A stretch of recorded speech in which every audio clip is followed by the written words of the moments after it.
The scene opens in Lunary, a prosperous land bathed in the light of the goddess, where all kinds of races live in harmony, led by their king to maintain balance. However, there was a young king who seeks to rise above all others. He was a tyrant, a powerful, and seemingly unbeatable ruler. A large crowd is gathered and a lady stands before them, urging them to set aside their differences and unite for the first time in history. Their sole purpose was to defeat the demon king. The lady, having gained power from the goddess Stella, has vowed to save them all. An elf maiden, filled with fear of death, was reassured by a male elf who promises to protect her. A young boy observes the immense number of armies and adventurers gathered, declaring that there was no way the demon kingdom could defeat them. Suddenly, the demon king appears, mocking the assembled forces. He tells them they were doing him a favor by gathering there, and now he will end them all in one swift blow. Fear spreads through the crowd, and people begin to flee. Despite their retreat, they cannot comprehend how the demon king has arrived, given that his kingdom lies miles away. As they run, the demon king conjures multiple magic circles in the sky, from which strange objects begin to fall. A cat-eared girl looks up in wonder, her breath catching as the very air grows suffocating. Another girl, recognizing the magnitude of the magic, murmurs that there was no way they could survive such an overwhelming force.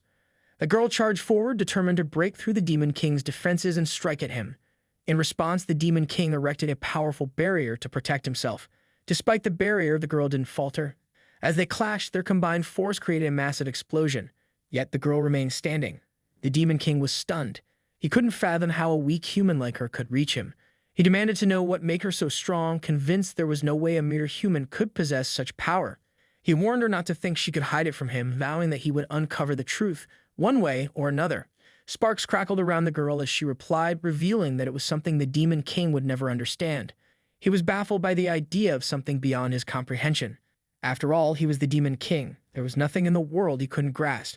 His curiosity gnawed at him, and he questioned her once more that what could it possibly be? With unwavering resolve, the girl answered simply that it was love. The demon king asked incredulously if she was claiming that she had broken through his specially forged bloody manticore spine and dark matter barriers using nothing but the power of love. The girl blushed and shyly agreed. The demon king felt a strange discomfort. He had no concept of love or anything related to it. His mind filled with unsettling thoughts, but he forced himself to calm down. After all, he was a demon who had sought power for centuries, and surely there must be something, anything that he heard about the power of love. For the first time, his battle knowledge was challenged, but he could never let the enemy know that she was right, that he was, in fact, likely incapable of love and didn't even understand what it was. The girl playfully acted cute and asked if she was correct in assuming he truly didn't know what love was. The demon king was taken aback. How could she possibly know? Sweat began to bead on his forehead, and he snapped, insisting it was ridiculous. He was the most evil and powerful demon king, capable of anything, including love. He then referred to her as the hero of the human kingdom and declared that he would prove her wrong. In a rush of anger and embarrassment, he turned to leave, but she called after him, urging him to wait. Though she was frustrated, she couldn't help but feel a little embarrassed as well. The scene shifts to the demon king's castle, where his first general was shocked to hear that the demon king had retreated. The maid agreed, mentioning that the demon king had flown back to the castle in the middle of his battle with the hero. The first general, shocked, remarked that the demon king would never retreat from a fight and asked where he was now. The maid replied that since his return, the demon king had done nothing but sit there staring at the sky all day. The general wondered why the demon king was gazing at the sky. He then noticed that the demon king was mumbling to himself, so perhaps he was plotting new strategies to defeat the hero. But the demon king, lost in thought, questioned whether he was truly incapable of love and pondered what love even was. He loved war. Did that count as love? Suddenly, the demon king stood up, declaring that he had made a decision. He was going to leave. The first general asked him to wait, but the demon king was already moving swiftly. The general hurried to follow him, warning him not to do anything rash and asking where he was going. Wherever the demon king went, the general vowed to follow and support him in any way possible. The demon king turned to him and simply replied that he was going to find love. The first general was stunned by this declaration. Taking on a human form, the demon king traveled to the human kingdom. As he walked through the bustling market, he marveled at how easily he had infiltrated the kingdom's defenses. He sought to experience firsthand the human life the hero was so proud of. Using his demon eye skill, he scanned the city and spotted a man harassing a young girl, telling her that he had liked her from the moment he laid eyes on her. He tried to reassure her, saying, "Don't be scared and let's have some fun." The demon king understood how it was done, but he knew that nothing could replace first-hand experience. He decided to try it out immediately. Spotting a girl walking alone, he guessed she might be unaccompanied and would make the perfect target. He approached her, placing a hand on her shoulder and telling her that he had liked her ever since he first saw her. But before he could continue, the girl turned and asked what it was. To his surprise, he realized that it was the hero he had encountered earlier. He wondered what she was doing there, puzzled by the unexpected encounter. Meanwhile, the first general followed the Demon King but was quickly lost in the crowd. The hero turned, wondering if he had just made a mistake by admitting that he liked her. He was sweating, fearing that she might laugh at him, especially if she discovered that he was the Demon King from the Demon Kingdom. He knew he had to come up with a convincing excuse, something human. So he mentioned that he admired her battle style, impressed by how she could effortlessly switch from melee combat to explosive magic in an instant. He thought any human would find that remarkable. She wondered about her battle style and asked how he knew about it. Then a realization struck her. Taking a step back, she remarked that only one person in the world knew that about her, and it was him. He had cornered her and forced her to fight with her full strength, which for the Demon King Dronzer was bold indeed. She felt a wave of discomfort. She wasn't mentally prepared to face the Demon King again. Thinking back to their last conversation made her cheeks flush with embarrassment. Who would say something so cheesy in real life? It was mortifying. She had spent her whole life practicing magic, swordsmanship, and combat techniques to face him, but she had never prepared herself for how to speak to him. Instead, she ended up spouting nonsense, just trying to get him to stop talking. She wondered if it was all part of his trap. Maybe his last reaction had been a deception designed to catch her off guard. There was no way he would take her words seriously. As expected, the Demon King knew exactly how to toy with human emotions. She murmured to herself that she couldn't let this happen again. She called out to Goddess Stella, then focused on marking the aura around herself. Dronzer, on the other hand, thought it would be best to distance himself from her. The crowd began to wonder aloud if she was the holy maiden, the Lady Saint. One man agreed, saying that he could feel a warmth filling his heart. Others began to ask for her blessings, staring at her in awe. As they all continued to call her the Lady Saint, she felt a sense of confusion. The crowd surrounded her, and Dronzer would feel guilty if he just left her there like that. She repeatedly asked them to move away, warning them that it was dangerous. But no one listened. She felt that she would never forgive herself if innocent people were hurt because of her presence. Just then, Dronzer grabbed her hand, telling her to hold on, and with a snap, he made them both vanish from the scene. They reappeared in a room. C felt dizzy, as though her head was spinning, and she wondered what was happening. She realized she was sitting on Dronzer, her eyes still closed. He asked her how long she planned to stay like that. It wasn't that she was heavy, but the situation felt a little awkward. As she opened her eyes, she quickly realized her position and pulled back, confused about where she was and what he was doing. He casually explained that he could only teleport them to the last place he had marked, and the last place he had marked was his bedroom because he had once marked it while trying to hurry back from the bathroom in the middle of the night. Her face turned red as she wondered if she was really in his room. Dronzer confirmed, telling her that Devar was currently in his castle, deep within the Demon Kingdom. She grew angry, asking if he truly expected her to believe that he was trying to help her. He insisted that it was true. In response, she summoned 2 shining swords with a flick of her power and declared that she would end him right now. Meanwhile, outside Dronzer's bedroom, the maid heard the sounds and recognized Dronzer's voice. She opened the door, apologizing and excusing herself, saying she thought he was going on a trip. What she saw made her stop in her tracks. The girl was with Dronzer, demanding that the Demon King let her go. The girl accused him of trying to play dirty, setting her up and attempting to lock her away in his dungeon. Dronzer, somewhat puzzled, wondered why she would think such things. He could easily dominate her without resorting to any of that. The maid, blushing from the awkwardness of the situation, quickly rushed out, apologizing for interrupting, claiming she hadn't known he was engaged in such activities. Dronzer, still confused, wondered what exactly the maid thought was happening. The scene shifted to the human kingdom, where the girl had finally returned. It had been quite the ordeal, and she thought she could spend some time sightseeing in the town after representing the Holy Church at the exhausting noble meeting. Instead, she had encountered the Demon King. She lay down on her bed, reflecting on the encounter. The Demon King had acted as if he wanted to fight, but she hadn't even drawn her sword. She wondered what his intentions were. Was there another trick in his mind? After losing her resolve to fight, she had decided to leave. The long journey, flying from the Demon Kingdom to the human kingdom and dealing with the demon, had drained her. However, she was relieved that the academy would be starting the next day. At least within the Holy Church grounds, away from Dronzer's demonic presence, she could find some peace. The next day, at the Goddess Stella Academy, the educational institute of the Holy Church, she stood in the corridor, feeling incredibly sleepy. She had spent the entire night searching for the Demon King, but he had vanished as quickly as he appeared. As she looked around, she noticed a crowd gathered below. Curious, she wondered what was going on. A girl nearby explained that it was the new admission day, and she had heard that many talented young people had signed up, inspired by the Lady Saint.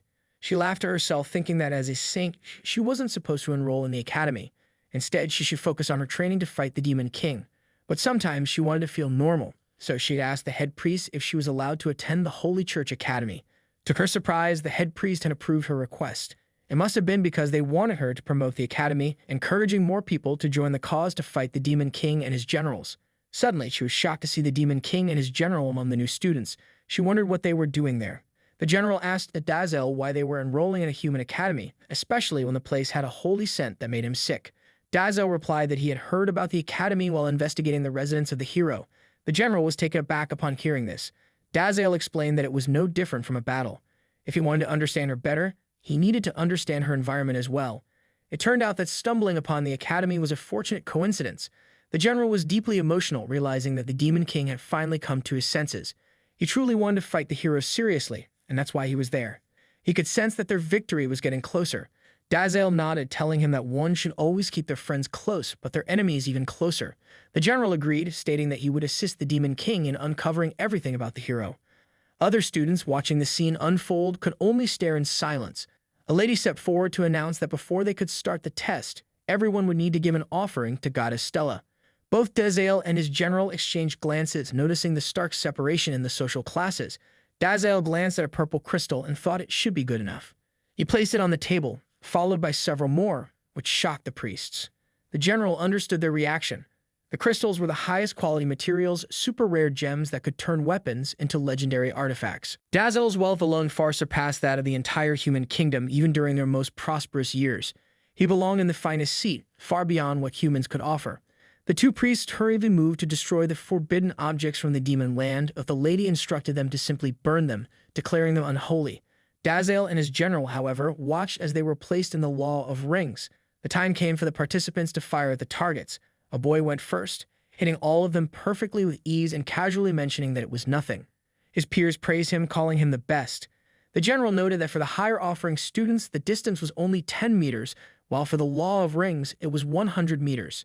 He thought to himself that it was clearly easier for those who had given larger offerings, and he wondered about the humans' obsession with social standing. The priest called for the next participant, Dazel. He had to hit the target from 100 meters away. The boy before him wished him good luck.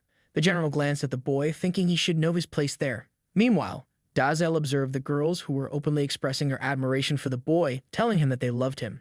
Dazel thought to himself that in order to receive such affection, a person must prove their competence, even if they were poor. If that was the case, then he would take the test seriously and give it his all. Without hesitation, Dazel used Meteor Storm to attack the targets. The meteors were enormous, causing a wave of shock among the onlookers at the sight of such ancient magic. The general turned to Dazel and remarked that it was only a level 1 meteor storm, though it looked far more significant due to its sheer power. Just then, the hero girl arrived, using her sanctuary banishment to protect the building. She created a barrier that blocked the meteor storm, preventing it from causing any damage. She then stormed toward Dazel, anger evident in her eyes, and grabbed him by the collar. She asked what he wanted. Dazel referred to her simply as Hero. She responded by mentioning that he had suddenly disappeared in the middle of their fight only to appear out of nowhere in the city. She added that he even teleported her to his bedroom. The other students and Dazel's general were shocked by her words. The hero continued, explaining that when she was finally about to get some sleep, exhausted from the ordeal, Dazel showed up again, just outside her room. She asked him if he had any idea how much sleep she had been lacking because of him. Then, with a scowl, she asked if he wanted to fight, in which case they could just do it. A lady with a flushed face approached the hero, asking if Dazel was her friend. She apologized, but suggested that they move their private conversation elsewhere. The hero realized her own embarrassment and quickly corrected her words, saying there was no such relationship between her and Dazel. She stopped mid-thought, considering that if the truth about Dazel being the demon lord were to get out, it would cause chaos. Having the Demon King within the Holy Church's grounds, right in the middle of the city, would prompt all of the church's paladins and warriors to respond. Casualties would be countless, and she wondered what she should do. Dazel then asked the lady if he could take the test again, as the hero had interrupted him last time. The hero raised an eyebrow, questioning whether that was really the issue at hand. She sighed and apologized, explaining that the rules only allowed for one attempt. However, since he was apparently in a close relationship with the hero, she would allow him to pass the test. She also mentioned that with such a powerful meteor attack, they could easily wipe out the Demon King's army. Dazel remarked that his relationship with the hero was whatever she thought it was. Just then, the general stepped in, mentioning that he was also acquainted with the hero and that he, too, could summon a meteor. He mused that he couldn't let the hero fail the test, especially since he had to stay close to his king. A few days later, both Dazael and the general were dressed in their school uniforms, and Dazael looked surprisingly good in it. He simply replied that it was just a uniform. Suddenly, the general noticed the symbol of the Holy Church near Dazael's face on the clothes. When Dazael pointed out that there was one on the general's uniform as well, the general quickly brushed it off. Dazael observed that everyone was staring at him. The general commented that it was because he had displayed such a magnificent meteor storm, and it was obvious the humans were admiring him. Dazael wondered if that was truly the case. However, he sensed something different from the kind of admiration the other students had shown him during the test. The general was right in thinking that the people's views were quite different. They were angry at Dazael for taking the hero to his room, and they suspected that he had intimidated the examiner into allowing him to enroll without making an offering. They saw it as a dirty tactic, and murmurs of discontent spread among the crowd. Dazael and his general were walking when he mentioned that he wondered what kind of training the academy people would conduct. The general replied that it was only the first day, so it would probably be a 200 kilometers run as a warm-up. Dazael asked if that wasn't too basic, suggesting they should probably have the trainees fight a dozen minotaurs or something. The general agreed, acknowledging it was a possibility, and added that whatever it was, Dazael would excel. The general then wondered if they were truly in demon territory and asked if Dazael felt any danger or malicious presence. Dazael pointed towards the hero standing some distance away and remarked that he could see her. The general thought that the hero hadn't even tried to hide, and even though she was glaring at them, they both ignored her. Dazael suggested they pretend not to have noticed her. The general was still bothered, muttered that it seemed troublesome. The hero then called out, demanding that they stop ignoring her. She ran toward them, insisting they hear her out, as she knew they could. She had a lot to say about what happened the other day. As she turned the corner, she found that they had disappeared. In frustration, she cried out, asking them to wait, explaining that she only wanted to talk. Why didn't anyone listen to her? She felt that even the headmistress blamed her for everything, but she couldn't tell the truth. Doing so would only cause chaos. She sat there, crying, wondering why this had to happen to her. Suddenly, Dazael appeared in front of her and asked what she wanted to talk about. She stood up, glaring at him, and he remarked that he heard she wanted to talk. He then asked if she had been crying. In response, she kicked him, insisting that she wasn't crying. Despite the pressure of his presence, she said she wouldn't cry in front of a demon, though tears still lingered in her eyes.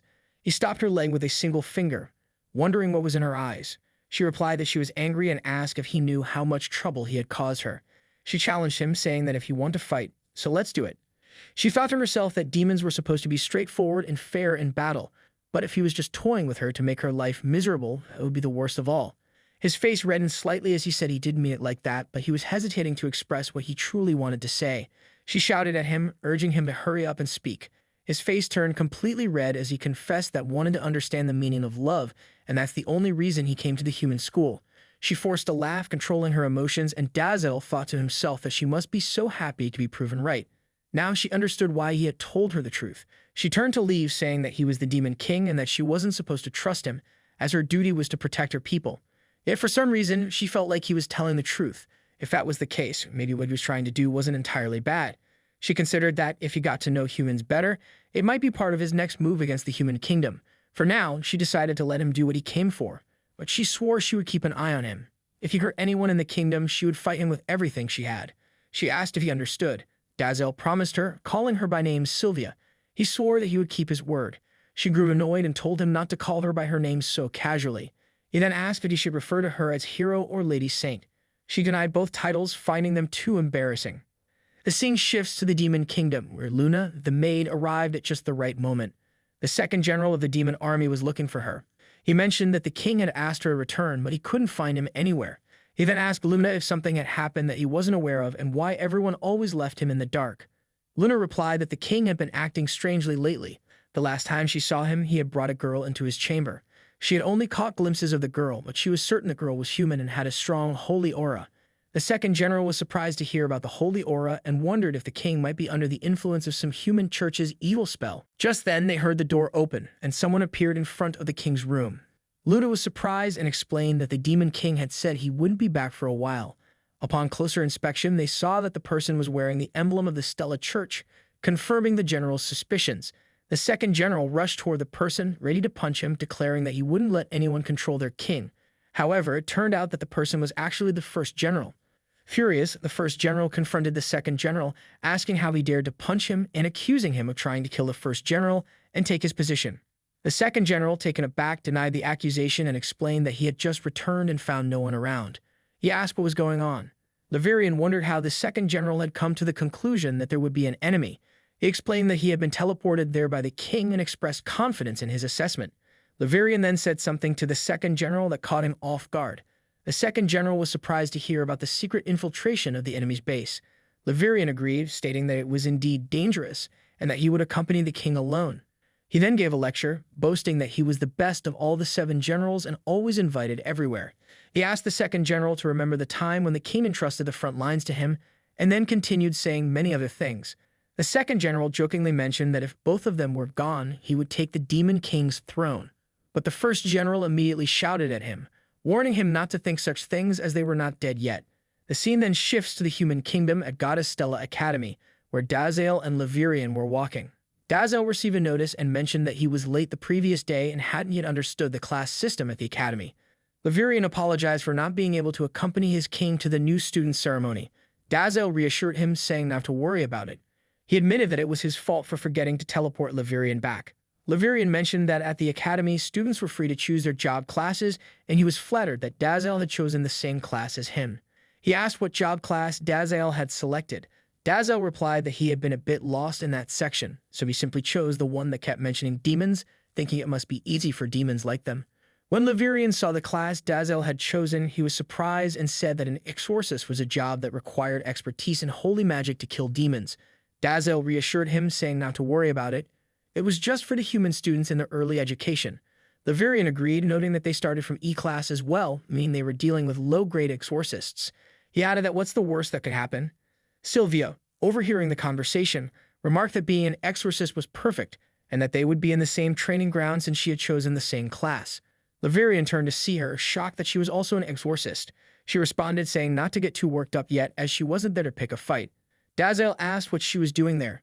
Sylvia replied that she had told him before that she would keep an eye on him, and now that he had chosen the same job class as her, it made her work much easier. She added that if he ever do anything weird, well, who knows, and accidents happen in the exorcist training ground, and accidents were only dangerous to demons. Dazael remarked that it sounded like a really good evil plan. Levirian asked Sylvia if she was calling Harshal a hero. Sylvia apologized if she didn't sound like a hero, joking that the demons were rubbing off on her. Then Sylvia overheard a few girls gossiping about her, speculating that she was talking to a boy and wondering if he was her boyfriend. She felt embarrassed to hear this and turned to Dazael, telling him to mark her words and not do anything stupid, weird, or suspicious. She emphasized that no one could ever learn who he truly was. Dazael then asked who she thought she was talking to, and noting that they were the 2 strongest demons in the world and blending in among humans was a breeze. Levirian thought about Dazael's words. Sylvia agreed, and as the bell rang, she noted that it was time for the morning prayer. Dazael wondered aloud about the morning prayer. At 7 o'clock a.m., the time for prayer had arrived inside Goddess Estella Academy's church. As they were all present, Sylvia noticed that Dazael and Levirian both seemed to feel an unexpected warmth inside, realizing it was definitely not a breeze. After the prayer, the 2 boys were walking down the corridor. One of them had a job for the next hour, and the other boy replied that he had become a paladin, his armor animated, and that he could stay safe, even against strong demons. The first boy agreed, saying that he wanted to become an exorcist and thought it would be cool to use multiple magic combos. Since he was good with a sword, he chose to be a Templar instead. A noble boy bumped into them, and one of the 2 boys told him to watch where he was going. The noble boy, angered, wondered how they dared to speak back to him. He called them commoners and told them to know their place. Without responding, the 2 boys continued walking, ignoring the noble boy. Dazael and Levirian walked together, with Levirian leaning on Dazael for support.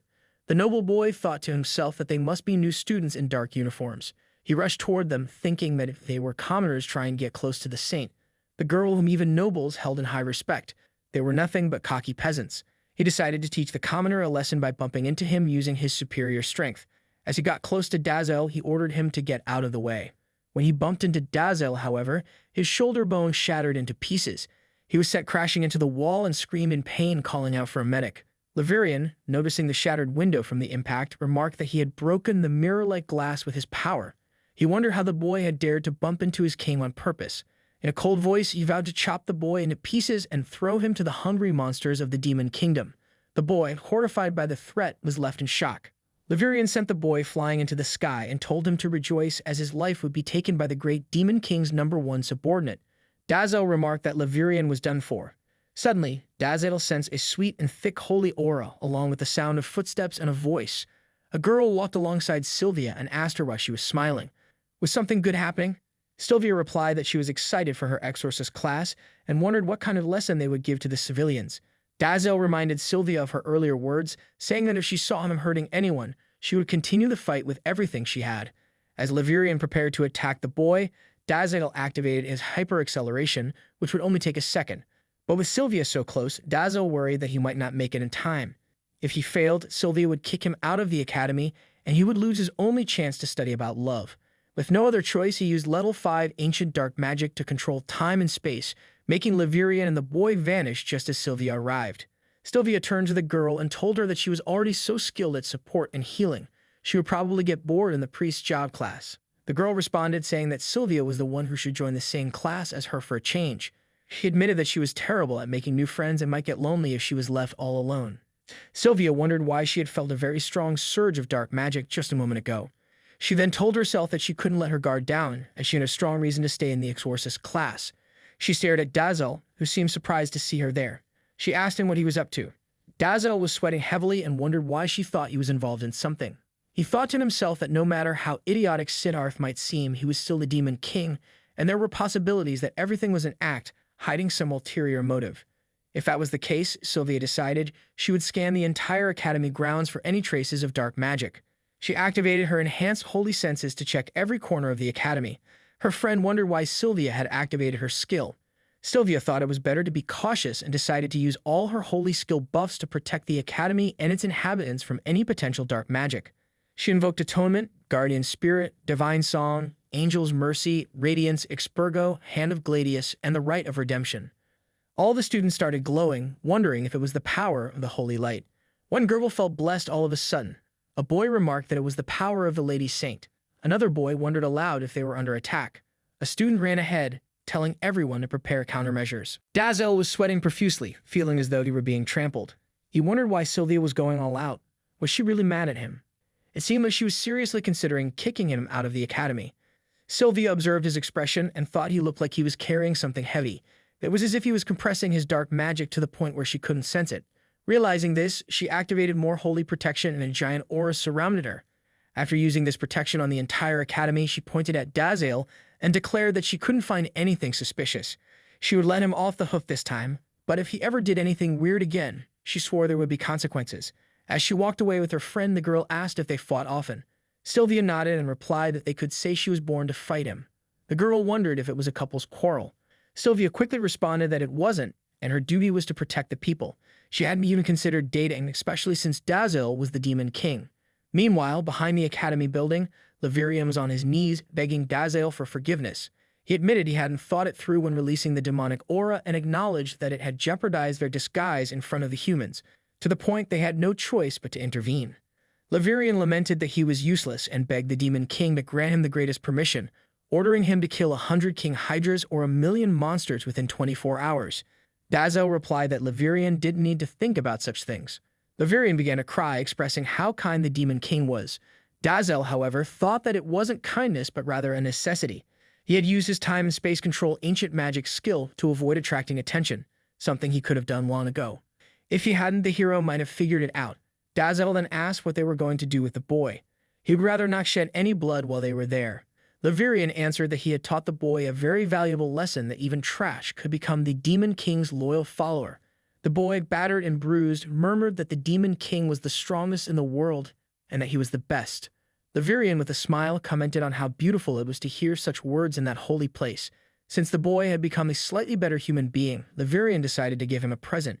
Using his dark regeneration magic, Levirian healed the boy's injuries.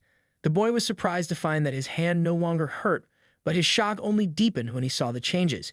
He attempted to break the wall effortlessly, amazed at his newfound strength. Levirian looked on and asked if the boy found it impressive. He had upgraded the boy's hand, granting him the power of a demon so that he wouldn't embarrass himself as the Demon King's devoted follower. The boy, amazed by the power in his new demon hand, lifted a massive tree effortlessly. He exclaimed that it was so strong and he could destroy anything with that, and that was so cool. Dazel watched with fascination, realizing that humans, too, crave power. It was truly an intriguing sight. The boy, caught up in his newfound strength, thought to himself that this was the way he could easily rise to the rank of Knight of the Church. However, as long as he had that demon hand, he feared the church would kill him before he could accomplish anything, leaving him deeply worried about his future. Meanwhile, the scene shifted to the demon castle that same night, where Levirian spoke to Luna. He told her that it was his first time experiencing Dazel's control over time and space, and the sensation left him both awed and unsettled. At the demon castle, Dazel and Levirian assumed their human forms. Dazel turned to Levirian and reminded him to maintain their cover with the humans, asking if he was ready. When Levirian agreed, Dazel cast the teleportation spell. Levirian couldn't help but think that no general had ever traveled through teleportation as much as he had. Dazel suggested they head to the human kingdom, and in an instant they both materialized in a bustling market. The people were taken aback, murmuring in disbelief as they wondered if the two had appeared out of thin air, and how it was even possible. One onlooker even commented that neither of them seemed entirely human. Dazel surmised that he would need to adjust the teleportation point and instructed Levirian to manage the situation. Levirian agreed, though he added that he would eliminate any witnesses. Dazel, however, told him it would be sufficient to simply erase their memories. Afterward, Dazel approached a mansion and confidently assured Levirian that everything would be fine. He set the teleportation point on the mansion's wall and remarked that it was now done. Just then, Sylvia emerged from the building and asked what he was doing in front of her door. Dazel replied that he was setting a new teleportation point as no one ever passed through this area, making it a safe spot. Sylvia, however, mentioned that it was her private residence. Afterward, the group made their way to their exorcist class, where the instructor, Edward Endure, greeted them and introduced himself. He explained that every year there were both promising and underperforming students, with more commoners than nobles in the class. However, in his eyes, they were all chosen ones. Edward demonstrated his advanced light magic, advanced fire magic, and expertise in close combat, declaring that by the end of the course, he would make them masters of all these skills, allowing them to proudly call themselves exorcists. He emphasized that their ultimate goal was to specialize in defeating humanity's greatest enemy, demons. As he spoke, he was sweating profusely, secretly impressed with himself for managing to activate multiple types of magic at once, something he considered quite challenging. While Dazel and Levirian remained unimpressed, their other classmates were amazed by his display and praised him. Levirian, however, thought it was rather ordinary, remarking that in the kingdom, even an infant could activate 5 types of magic simultaneously. Edward, undeterred, told them not to forget that they were special and had been chosen by the great hero lady saint for this class.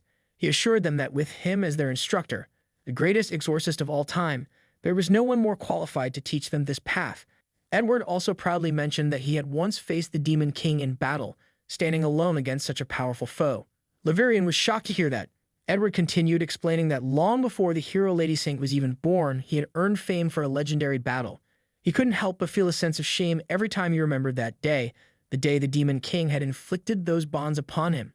Levirian turned to Dazel and asked if that was true, wondering why he had never heard of this man before.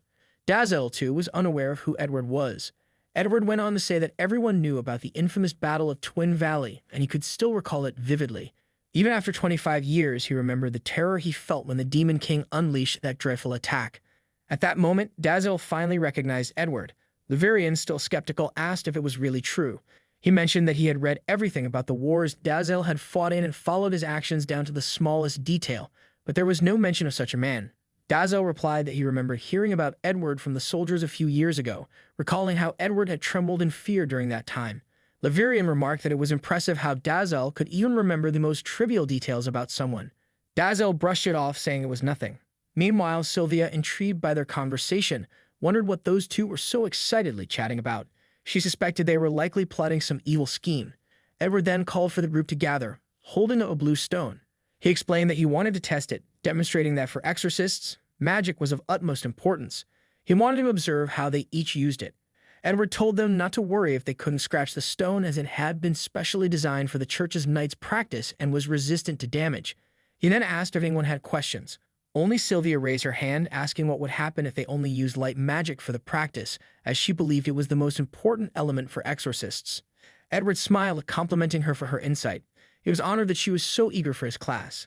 He then instructed everyone to use the basic light spell, Beam. Sylvia thought it was a good choice, believing that since demons couldn't use light magic, Dazel would likely give up and leave the school peacefully. Edward turned to Dazel and asked him to begin. Dazel spoke briefly with Levirian, asking if it was fine to proceed. Levirian agreed, acknowledging that it wasn't perfect, but it was all the calculations he had managed to gather in the few minutes they had. Dazel reassured him, saying it was enough for now and that he would perfect it on his own. He thanked Levirian for his assistance. Then Dazzle stepped forward, explaining that he would consider the magic particles in the air and create just the right amount of radiation in the form of light. He would then combine this with a specific formulation of the spell, reversing the basic dark route to mimic the holy characteristics of light. It was time to try dark-style light magic. As he focused on creating the lightning ball in his hand, the pressure built up so intensely that it left Levirian in awe. Sylvia, too, was stunned by the sight. The instructor, along with the other students, was stunned by the sight. Sylvia feared that the light magic created by the Demon King could lead to a catastrophe, and she knew she had to act. As Dazzle was preparing to unleash his attacks, Sylvia summoned her strongest power to halt it. Levirian, observing her actions, understood that she intended to ruin Dazzle's grand moment, so he had to stop her from taking any further action. Sylvia used her most powerful divine Dispel seal, while Levirian countered with his ultimate dark enhanced magic. Sylvia attempted to seal Dazzle's magic, but found that the ordinary Dispel wouldn't work on the spell of the Demon King's caliber. However, her Holy Barrier seal, which was directly connected to her will, remained unbroken. Levirian reassured Dazzle, telling him not to worry, as he would pour all of his dark energy into the attack. He then released a powerful beam aimed at the barrier. Dazzle watched as the beam struck the barrier, causing a massive explosion.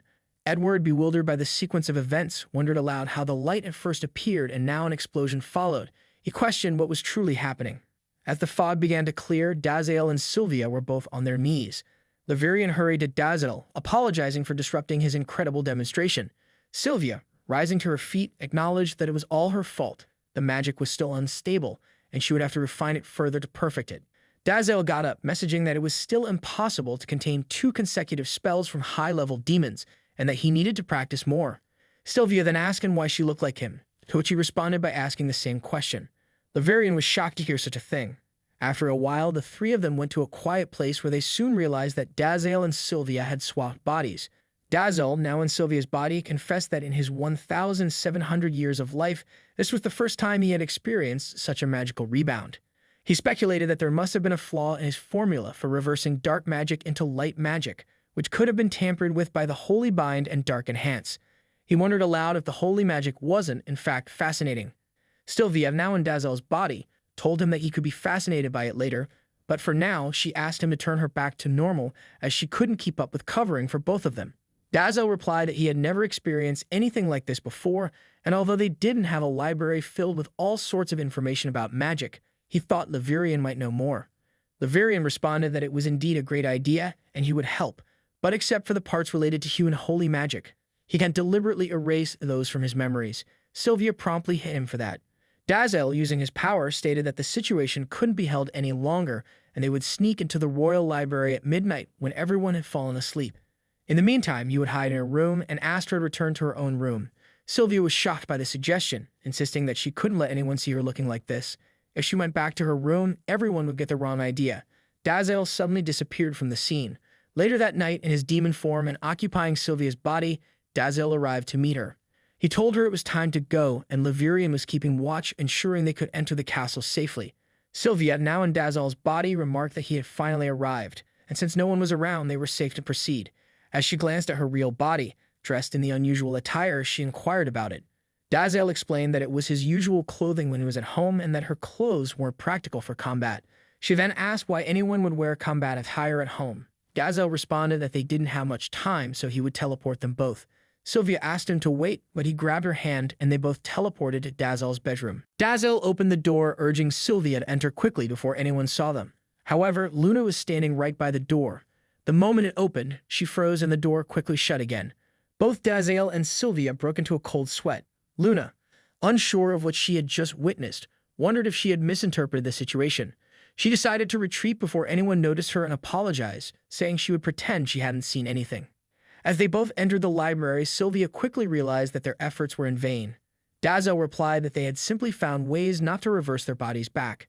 Even with the combination of reversal spells and the complex returning magic formula, nothing worked, which he found utterly fascinating. Sylvia remarked that their small bodies were much worse than expected. Dazzle reassured her, saying that they would grow back to their normal size in about 5 minutes or so. As morning came, Dazzle heard the sound of people stirring and mentioned that soon the place would be filled with teenagers. Sylvia, still in Dazzle's body, was shocked and pointed out that they hadn't changed back yet. She also asked why the young demons were so eager to go to the library. Dazzle wondered aloud how else they could learn to grow stronger. He then suggested they teleport back to the academy. Sylvia asked him to wait, explaining that she couldn't return to her room like this. She couldn't just go missing either. It would cause chaos at the academy and even in the kingdom. The people couldn't find out about their situation, so it couldn't be helped. They would have to pretend that she was Dazel until they found a way to switch their bodies back. Dazel acknowledged that there was no way around it. However, he mused that it had been a while since he had gained any new insights about catalog power. If he were to remain in Sylvia's body, he might have unlimited access to the secrets of human love. He mentioned that the opportunity to impersonate a princess like this couldn't be missed, and he would gladly act as her. Sylvia, still in Dazel's body, wondered why he was so excited and asked what kind of opportunity he was talking about. Dazel apologized, explaining that he couldn't share the details as she would probably get in his way. Sylvia replied that his words were becoming more suspicious by the moment.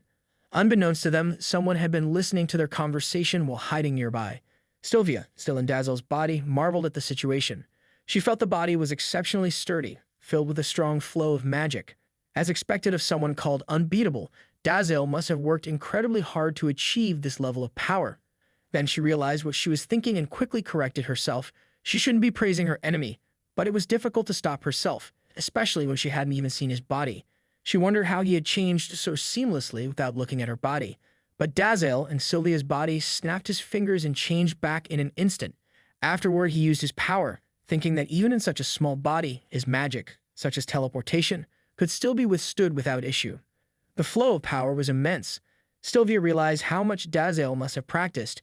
Every engagement showed just how far he had gone in mastering his magic. Dazel then called out to her, commenting that her body was quite nice. Sylvia, a little flustered, referred to him as a pervert, saying that she had known it all along. As Dazel walked in Sylvia's body, one of her friends called out to her, and he realized she was referring to him. The girl asked if anything had happened, mentioning that she hadn't seen Sylvia since the previous day and thought they were supposed to have lunch together.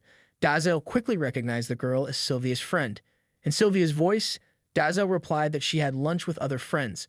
The girl seemed confused and asked what she meant by that, as she was supposed to be Sylvia's only friend.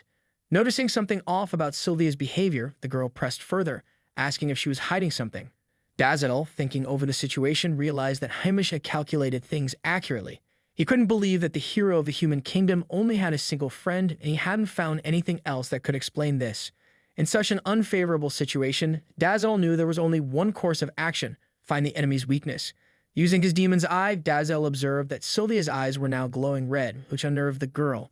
She asked if Sylvia had something in her eyes and offered to heal it for her.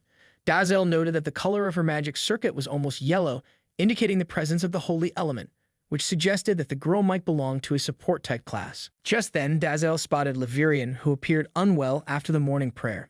It seemed like a fortunate coincidence.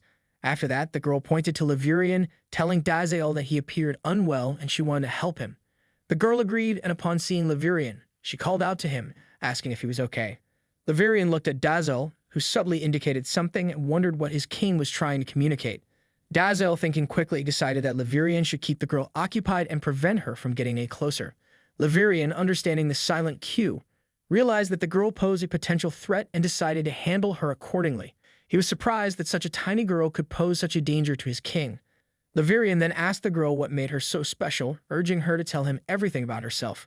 Dazel, though not entirely sure what Levirian was saying to the girl, was satisfied that he was keeping her distracted. On the other hand, Sylvia in Dazel's body lay on the floor, trembling, and wondered what was wrong with her body. It felt like she was burning from the inside. She quickly realized what had happened. When a demon was forced to do the morning prayer, their body underwent a reaction. She couldn't understand why Dazel had gone so far for something as trivial as love. After all, wasn't he the demon king, the most feared being in the world? He shouldn't take her words so seriously. She knew she had to get out of the church. Eventually, she confronted him, demanding he admit that he was doing something suspicious with her body again. When he denied it, she insisted that they couldn't keep going like this and that they needed to hurry to figure out how to switch their bodies back. Dazel, however, thought that he couldn't let her know that he had been using her body to inquire about love. For some reason, everyone became nervous or their faces turned red when he brought it up, which made him realize it must be a highly guarded national secret, something sacred or even taboo to talk about. As they walked together, they overheard other girls whispering about the nature of their relationship, speculating that they might be in love. Sylvia, still in Dazel's body, felt a sinking feeling in her stomach. She had a bad feeling about what was being said. Instructor Edward approached, visibly frustrated, and pointed out that it was only the first week, yet they were arriving late to his class. He looked especially angry with Dazel, but in reality it was Sylvia in Dazel's body. He demanded that she do 100 push-ups as punishment. Edward clarified that he didn't mean any offense to her personally, but reminded her that she could join the class right away. As Sylvia started to do the push-ups, Dazel, observing the situation, remarked that this was how privilege worked among humans. Sylvia, still struggling with the push-ups, apologized, acknowledging that she was currently at a disadvantage. Once the push-ups were over, Edward instructed the students to listen carefully. For that day's field practice, they were going to participate in a special activity, a friendly match of tag against another class. The students were surprised, unsure if it would be fair to play against another class. The Exorcist class, after all, only had a small number of students. One of them reassured the others, noting that they had Sylvia on their side, so there was nothing to worry about. Another student speculated that their opponents might be from the priest class, hoping they would be less physically imposing. Edward quickly silenced them, and just as he did, the Templar class arrived. The Exorcist students were taken aback. The Templar class had rejected all new non-noble students and were known as the elite class. Nearly all of their members were male heirs from influential noble families. Dazel wondered why they looked so smart and what their specialty was. Sylvia mentioned that their expertise was in combat and that they had been trained to master the 7 elements of magic. Their fighting style involved compressing that magic to create powerful weapons. Dazel replied that she remembered fighting something similar, though not as annoying as her unpredictable fighting style. Sylvia responded that it came directly from the Demon King himself, and she took that as a compliment. As Edward was conversing with the leader of those individuals, Dazel wondered if he was the same person from the entrance exam. She then noticed the boy looking toward her. He bowed respectfully towards Sylvia's body, expressing that it was an honor to meet her again. He admitted that he would never forget the moment when she had dazzled them with her amazing meteor magic during the entrance exam. That exhibition had motivated them to train hard in the hopes of becoming as strong as her one day. Dazel, in Sylvia's body, thought to herself that at last it was Sylvia's skill at play. The boy then pointed to Dazel's body, saying that Sylvia had helped him get into the Holy Academy, while Dazel had done nothing during the exam. He added that now all the lowly peasants did was follow her around. Dazel, still inhabiting Sylvia's body, replied that it was because she was interested, to the point where she couldn't even sleep, thinking about it all. He thought he was invested in her secret, which was why he followed her around, though he had forgotten that he was in her body, which likely confused them. The man wondered if that was really the case, and if so, if it was what she truly wanted. He decided not to question it further. Edward then spoke up, saying that since they were all present, he would humbly offer them an invitation. The boy replied that they would be truly honored if the Lady Saint wished to join their class, where only the best of the best received the best facilities, truly the right place for someone like her. He'd assured them that all the noble families there would offer her their utmost support. However, Dazel, inhabiting Sylvia's body, denied the offer, leaving the boy shocked. Sylvia, in Dazel's body, stepped closer and asked what he was doing. She reminded him that it was her body and to be more careful. He questioned if that wasn't true and wondered if she could even fight against him. He suggested that at the very least, she should be asking for the king's chair or something of greater value. She replied that it wasn't how things worked there. Sylvia mentioned that she would rather remain in the same class as him so she could keep an eye on him, something she had said herself. Her face turned red and she reluctantly agreed. The boy, sensing her reaction, asked if she was willing to make a bet. If they won the match, would Sylvia be willing to join their class? Sylvia agreed, and the boy responded enthusiastically, saying that it was a great honor and that it was now decided. Sylvia, in Dazel's body, asked him to stop. As they both began to leave, he reassured her, saying there was no need to worry and it would all be fine. She replied that there was plenty to worry about. Dazel, still in Sylvia's body, turned to her, pointing out that she had forgotten one important thing. He was currently the hero of the human kingdom and could fight without holding back his power. No one would bat an eye at it. Sylvia was shocked and urgently asked him to stop trying to kill everyone while looking like her. The scene shifted to the Oldton Forest, the designated training area of Goddess Stella Academy. Edward gathered everyone together and outlined the rules of the match. The objective was to take down as many opposing class members as possible. Their uniforms had been specially designed to withstand a single death blow, allowing them to fight at full power. Those who were defeated, whether by losing the match or having their uniform's protection used up, would be considered out. A barrier would appear around them, preventing them from both attacking and being attacked. The first class to eliminate half of the opposing team would be declared the winner. There were 42 students in the Templar class, while the Exorcist class had only 9 students. Edward instructed everyone to take their positions and made it clear that he wouldn't entertain any complaints. Sylvia observed the superior boy among their opponents and remarked that he must have set things up with the instructor earlier, which explained his confidence. Dazel wondered if that were true and noted that humans had a tendency to take indirect approaches. It couldn't be helped, though, likely a way to cover for their lack of power. Sylvia pondered this lack of power and noted that their teams seemed to be in the same situation. Edward then directed the Exorcist class to the east side of the forest, the Templar class to the west, and declared to let's begin the match. Dazel mentioned that he didn't like seeing low morale in his army, but it couldn't be helped. Levirian asked him to wait. Without hesitation, Dazel used his rampage skill, and suddenly his soldiers were filled with a surge of rage. He declared that he had developed an intense thirst to eliminate the Templar class. Sylvia quickly intervened, dispelling Dazel's power by telling him not to use the dark buff skill on their classmates. Dazel then conjured several magic circles, determined to end the match quickly on his own. As he prepared to unleash his Soul Crusher attack, making the magic circle appear in the sky, Leg asked if he was attempting to annihilate everyone. The students were shocked to see the blinding light and wondered what was happening. Sylvia, now gravely concerned, begged Dazel for forgiveness and used the sacred seal of light on him, explaining that he had temporarily sealed Dazel's magic to ensure the safety of the other students. Dazel noted that the sacred seal was an unusual skill, and he could no longer feel the flow of his magic. He could break the seal, but doing so would take too much time. Determined, Dazel rushed forward, deciding to rely on brute force. Sylvia was shocked and pleaded with him to stay still. Meanwhile, a boy from the Templar class was walking through the forest, muttering to himself that he at least needed to defeat one Exorcist student to impress Roland. Suddenly, someone struck him and stole his clothes.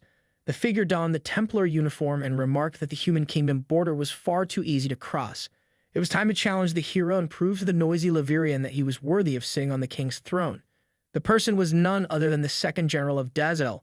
A group of Templar students walked together and soon spotted Dazel, though it was actually Sylvia in Dazel's body. She sighed, realizing that she had no choice but to handle things herself before Dazel did anything strange. The boys, thinking it was Dazel, prepared to attack her together. Sylvia quickly apologized, then with a swift motion of her hand, exerted pressure that sent them fleeing in all directions.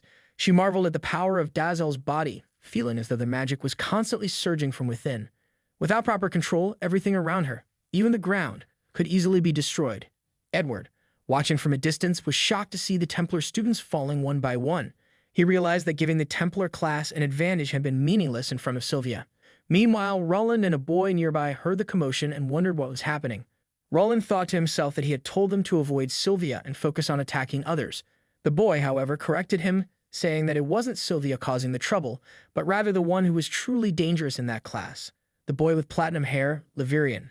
The boy then reminded Roland that Levirian had warned him not to even attempt to reveal the Demon King's identity. If he did, that cursed hand would devour him, turning him into a monster before he died. Roland told the boy not to exaggerate things and to focus on defeating the 5 students from the Exorcist class, making sure to avoid Sylvia at all costs. But suddenly, Dazel and Sylvia's body appeared in front of them, remarking that finally he found them too. The boy, clearly frightened, stammered that it wasn't supposed to be a fight and asked if she would let them go peacefully. He pointed out that there were still plenty of Templar students around. When Sylvia didn't respond, the boy added that if she was fine with it, they would leave now. However, just then, the second general appeared in front of Sylvia's body, declaring that he had finally found her and challenging her to a battle. But in reality, it was Dazel, the Demon King himself, who was observing from the shadows, shocked to see Gale standing there. He wondered what he was doing. Gale explained that he had seen the hero walk into their castle wearing the king's armor, and that was reason enough for him to challenge her to a fight, both for fun and to defend the pride of the Demon Kingdom. He rushed to attack her with great intensity, while the boy and Roland attempted to flee. However, they halted near a tree, and Roland wondered what was happening. Gale remarked that, as expected, the hero was impressive and not all weak. Dazel, unsure of what to do, realized that trying to explain the situation to someone like Gale would be pointless, so it was better to play along. As Gale launched another attack, the hero stood firm, and Gale commented that only their king had ever faced his direct strikes. They had never fought in battle before, yet it seemed as though she knew all his moves. Dazel, using his hands to block the attacks, thought to himself that he had already anticipated all of them. Gale, perplexed, wondered why none of his punches were landing. Dazel seized Gale's hand and struck the ground with immense force. Roland, hidden behind the bushes, observed that it was typical of the Templars to act with such courage. He praised Gale's bravery in standing up to the hero and speculated about which family Gale might come from. The boy, deep in thought, concluded that there was no way a monster could be a student. He was certain those horns belonged to a demon. Dazel thought it was incredible. No matter how much he relied on Sylvia's body, her physique and magical energy never seemed to diminish. It was as if she was constantly absorbing the surrounding natural energy and making it her own. This explained how she was able to keep up with him consistently. Perhaps he would try a punch just like Gale, and that would be enough. Gale, getting back on his feet, praised her and mentioned how exciting it was, but he dismissed it as nothing. As he spoke, Azel rushed forward and delivered a punch so powerful that it forced Gale to stumble backward, feeling immense pressure. Even Roland and the other boy could sense the pressure. Gale, however, managed to strike back, breaking apart the mountain with his blow. Meanwhile, inside the academy building, people were wondering if there had been an earthquake as the ground was shaking. Someone mentioned that they had detected a very dense, dark aura in the residential area earlier that morning and wondered what was going on that day. Sylvia, now in Dazel's body, thought to herself that he needed to stop messing around by using her body. Gale stood up, telling the hero that she had truly done it this time. He hadn't expected her power to be so formidable, and if that was the case, he would fight seriously from now on. Dazel told him to go ahead and try. Just then Sylvia, still in Dazel's body, rushed in and shouted for him to stop. She used her hallowed chain to restrain Dazel. Gale smirked and remarked that she had the wrong target. Sylvia demanded that he cut it out. She couldn't let him wreak havoc like this any longer. Dazel insisted that it wasn't him. Gale had been the one to start everything in the first place. Sylvia turned to see Gale running toward them, and he suddenly knelt in front of Dazel's body, apologizing for going against the king's orders by entering the human kingdom. However, he admitted that he had grown bored after the war took hold and had left in order to protect their kingdom from the hero. Sylvia recognized Gale and was shocked to see him there. Gale, with a playful tone, pleaded with her not to take away his good behavior badge, mentioning that Levirian would mock him for an entire week if she did. Sylvia couldn't help but wonder if they were behaving like kindergarten children. At that moment, Levirian appeared, remarking that seeing Gale in such a state was already enough for him.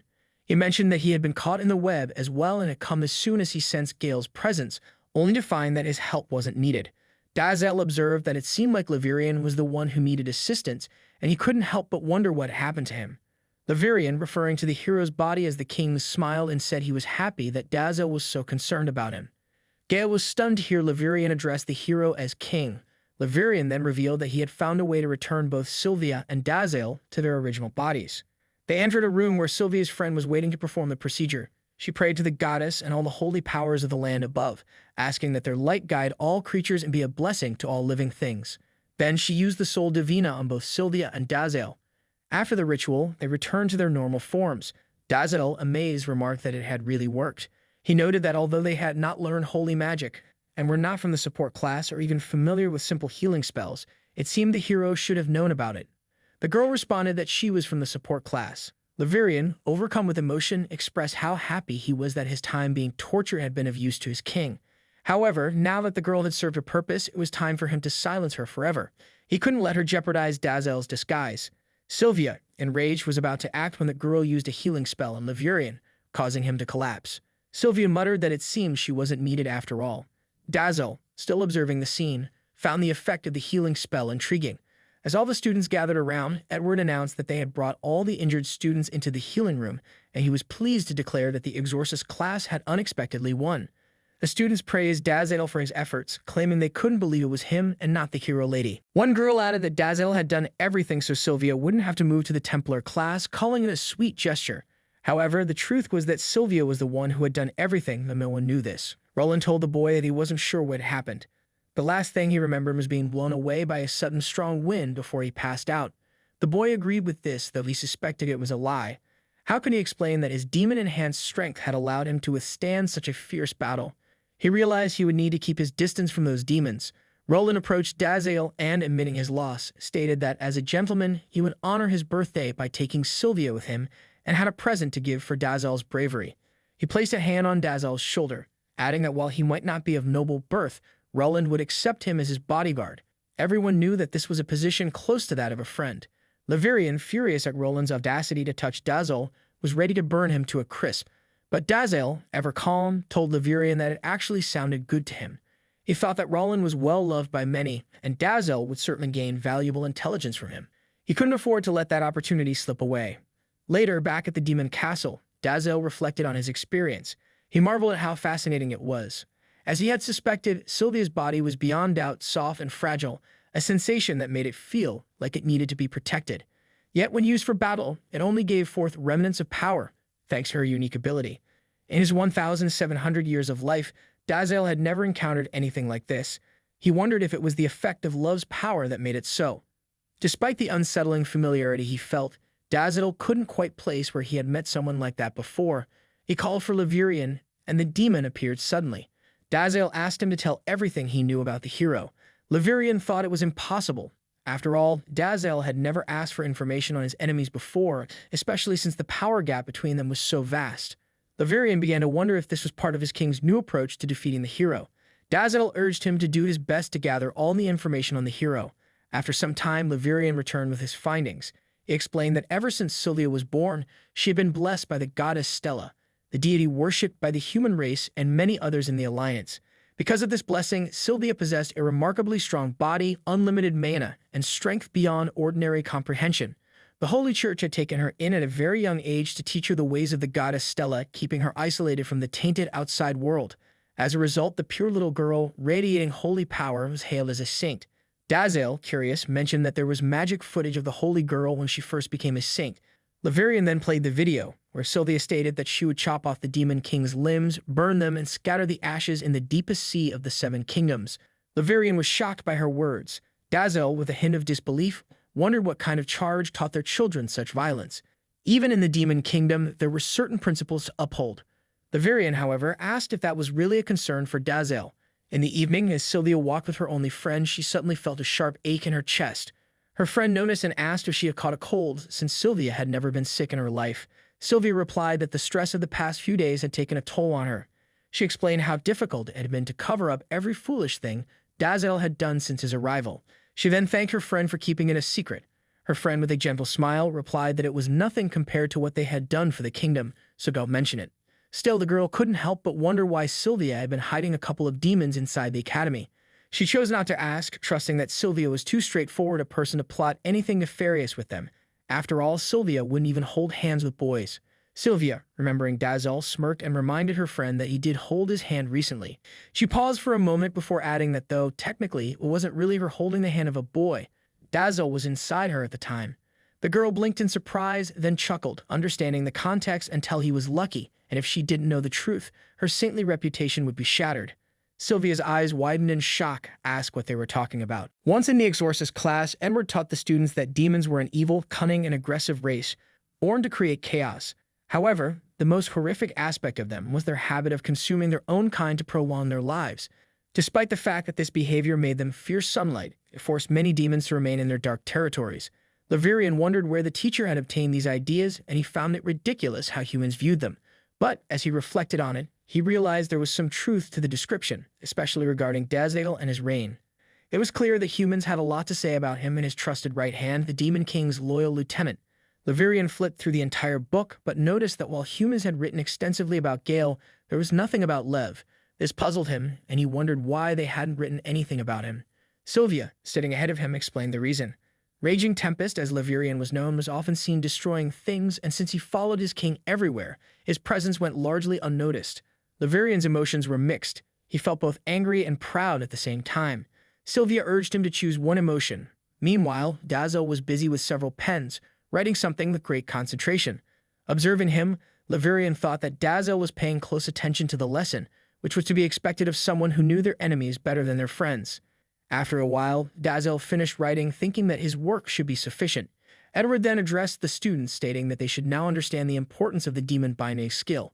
He explained that while demons were incredibly powerful, mastering this skill would give them a chance to defeat even the strongest of demons.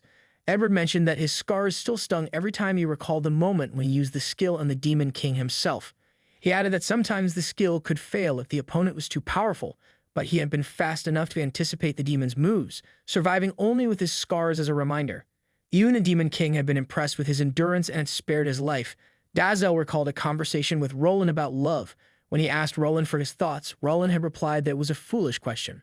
Roland, a nobleman, handsome, skilled, and outstanding academy student, had said that his mere existence had already captured their affections. Dazael pondered this, realizing that to gain love, he needed to learn how to bind human emotions. He believed that a modified version of the holy binding spell might be the key to achieving this. Edward continued, announcing that he would now select a student to demonstrate the skill with a partner. Dazael stood up and volunteered, saying he would do it. Edward nodded approvingly, wondering who would be chosen as his partner. Levirian, watching the scene unfold, felt uncertain about how things would go. To everyone's surprise, Sylvia stood up to volunteer as Dazael's partner. Both Dazael and Levirian were shocked by this decision. Sylvia, however, thought to herself that someone needed to keep an eye on Dazel, as no one knew exactly what he might do. It was her responsibility to protect the other students. Sylvia stepped in front of Dazel and then used the holy bind on him. Edward, watching the demonstration, remarked that it was splendid as ever, but now it was time to give Dazel the chance to attack. Sylvia was shocked by this, wondering if Edward truly wanted her to die. As Edward prepared to act, she asked him to wait, but he didn't stop. He used the second version of the holy bind, attaching it directly to her heart. Dazel wondered if the spell had failed and what exactly was happening. Suddenly, Sylvia hugged him, asking why he had attacked her so suddenly. She was trembling with fear. To his surprise, she called him darling, and Dazel was stunned by her words. The entire class fell silent. Sylvia called him darling again and moved in to kiss him, but Dazel pushed her back, telling her that the bind had only made her act strangely. Sylvia, now confused, wondered if the spell had failed, but Dazel knew that the holy magic was incredibly difficult to control.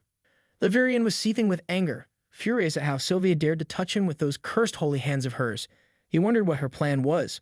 Was she intending to use holy magic when she got close enough only to stab him in the back? But no, perhaps she was planning to self-destruct after grabbing him. A snap echoed in her mind, and she suddenly came to her senses. Dazel realized the effect had worn off. It had only lasted for 10 seconds. Sylvia, now regaining her composure, asked the goddess Stella to forgive her, as she had almost ended his life. Enraged, she charged at him. In that brief moment, Dazel teleported her to his castle. A huge blast shook the surroundings. They then fled into the sky, and Dazel wondered why she was so furious. Perhaps she felt inferior to his skill, and creating manipulation magic was on an entirely different level of difficulty. He mused that 10 seconds might have been too short for her to fully grasp the complexity of the skill. He casually mentioned that he wouldn't mind using that skill on her multiple times. Her face turned bright red, and she called him an idiot and a stupid king.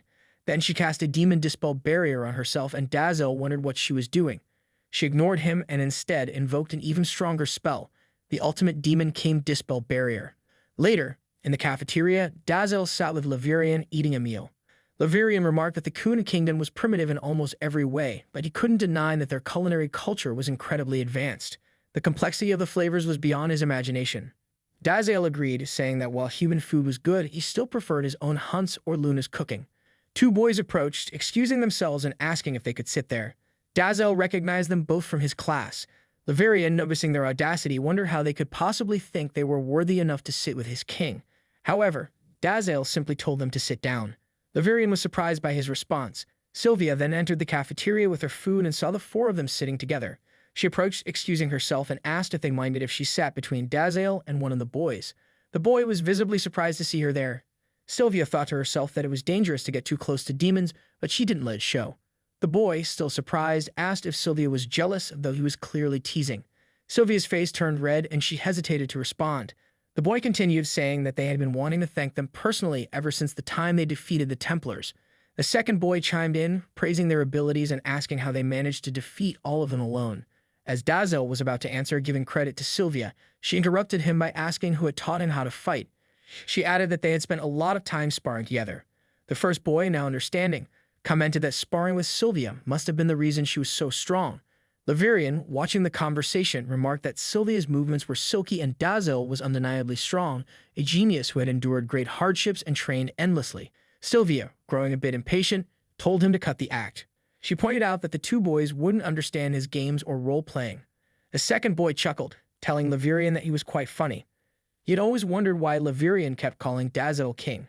Sylvia thought to herself that the group conversation was becoming increasingly tiresome. Just then, Sylvia's friend, Mandarin, arrived, remarking that it was lovely to see Sylvia again and that she had been looking for her. Laverian was startled to see her and immediately asked what she wanted. He warned her that her sneak attacks wouldn't work twice. She replied, saying he was the one who had tried to attack her in the health room. Laverian retorted that her position had practically invited an attack. The first boy commented on the white dress the girl was wearing. The second boy noted that it meant she was of noble birth. The first boy then guessed that Dazel and Laverian must be special.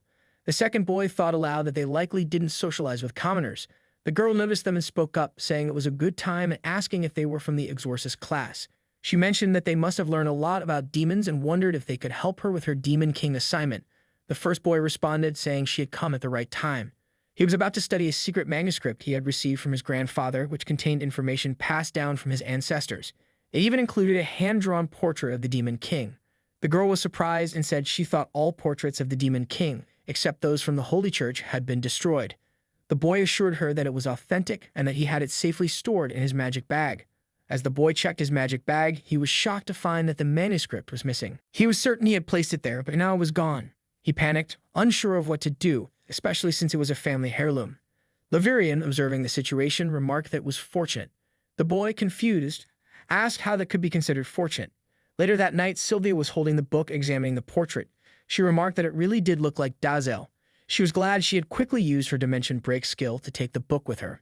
Now she wondered what the best course of action was for disposing of it safely. After thinking for a moment, she decided that for now she should keep it.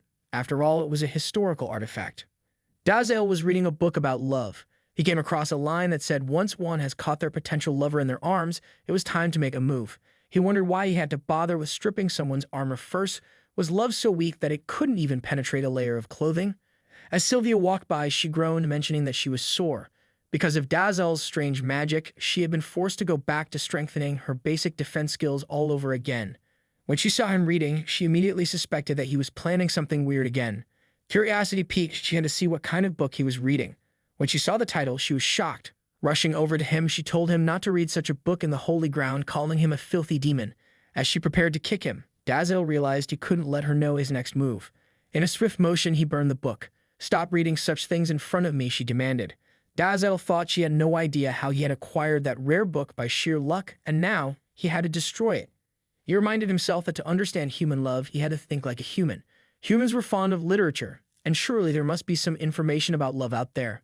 But when he had gone to buy the book, he was confronted by a sea of categories like horror, drama, and more. He wondered if they divided knowledge based on emotions, but he couldn't quite understand it. The shopkeeper remarked that Dronzer seemed troubled. Surprised, Dronzer asked how the man knew and if he had reached such a high level of wisdom by reading those books. The shopkeeper agreed and then asked what Dronzer was seeking. When Dronzer mentioned love, the man laughed, telling him he had come to the right place and that he had exactly what Dronzer needed. As the man retrieved the book, Dronzer wondered if it was hidden behind the counter, as it looked like a secret book. The man explained that the book was quite rare, especially in the holy ground area, and that Dronzer must not let anyone know about it. He also warned that the book was very expensive and asked if Dronzer was truly going to buy it. In response, Dronzer piled a huge amount of gold coins onto the counter for the books and prepared to leave. The shopkeeper was shocked by the sight of so much gold. Before Dronzer left, he stopped and began telling Sylvia everything. She responded, telling him that reading such a book would not teach him anything about love. She swore she would never tell him anything about it and insisted that he would never find anything of value in that book. However, she was concerned that he would continue to keep such a book. Shocked, Dronzer burned all the books and wondered where the general had gone, the one who usually lingered around. Sylvia asked if they were planning to do anything strange again. Dronzer replied that Levirian had some business that needed to be handled with his human intelligence, and that it was something that could only be paid for privately. Sylvia was taken aback by this and referred to all demons as the same scum, accusing them of tempting humans in a very dirty way. Dronzer clarified that it was with one of her friends. Sylvia, furious upon hearing this, rushed forward at lightning speed, shouting that she was going to kill Dronzer twice. Dronzer thought that Levirian only wanted to give him some gems, and he wondered if gems from the Demon Kingdom were illegal. Just then, the boy with the cursed hand arrived to report to Dronzer. He knelt and said that as Dronzer had requested, he had taken care of all the necessary preparations and had made the general officially one of the academy's students. Other students watched in awe as the nobleman addressed Dronzer as king and even knelt before him. The boy continued, asking if there was anything else he needed to do or if he could leave. Dronzer mentioned there was one more thing. He was looking for some human advice. He added that the boy was mostly human as well. The boy was taken aback by the mostly part. Dronzer then asked him about love.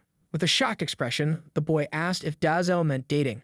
Dronzer, curious, asked him to explain what dating was. The boy explained that dating was when someone spent time trying to impress a woman, and they had to have someone they wanted to impress. Dronzer, still confused, wondered if it was about showing power, thinking it was like a battle. If that was the case, he concluded there could only be one person who could be his opponent. And so, he decided, he would ask the hero out on a date. The boy was shocked to hear this. In the classroom, Edward was teaching, reminding the students that their god had once warned them about a day when the strongest demon king would be born, one who would destroy the land until nothing was left.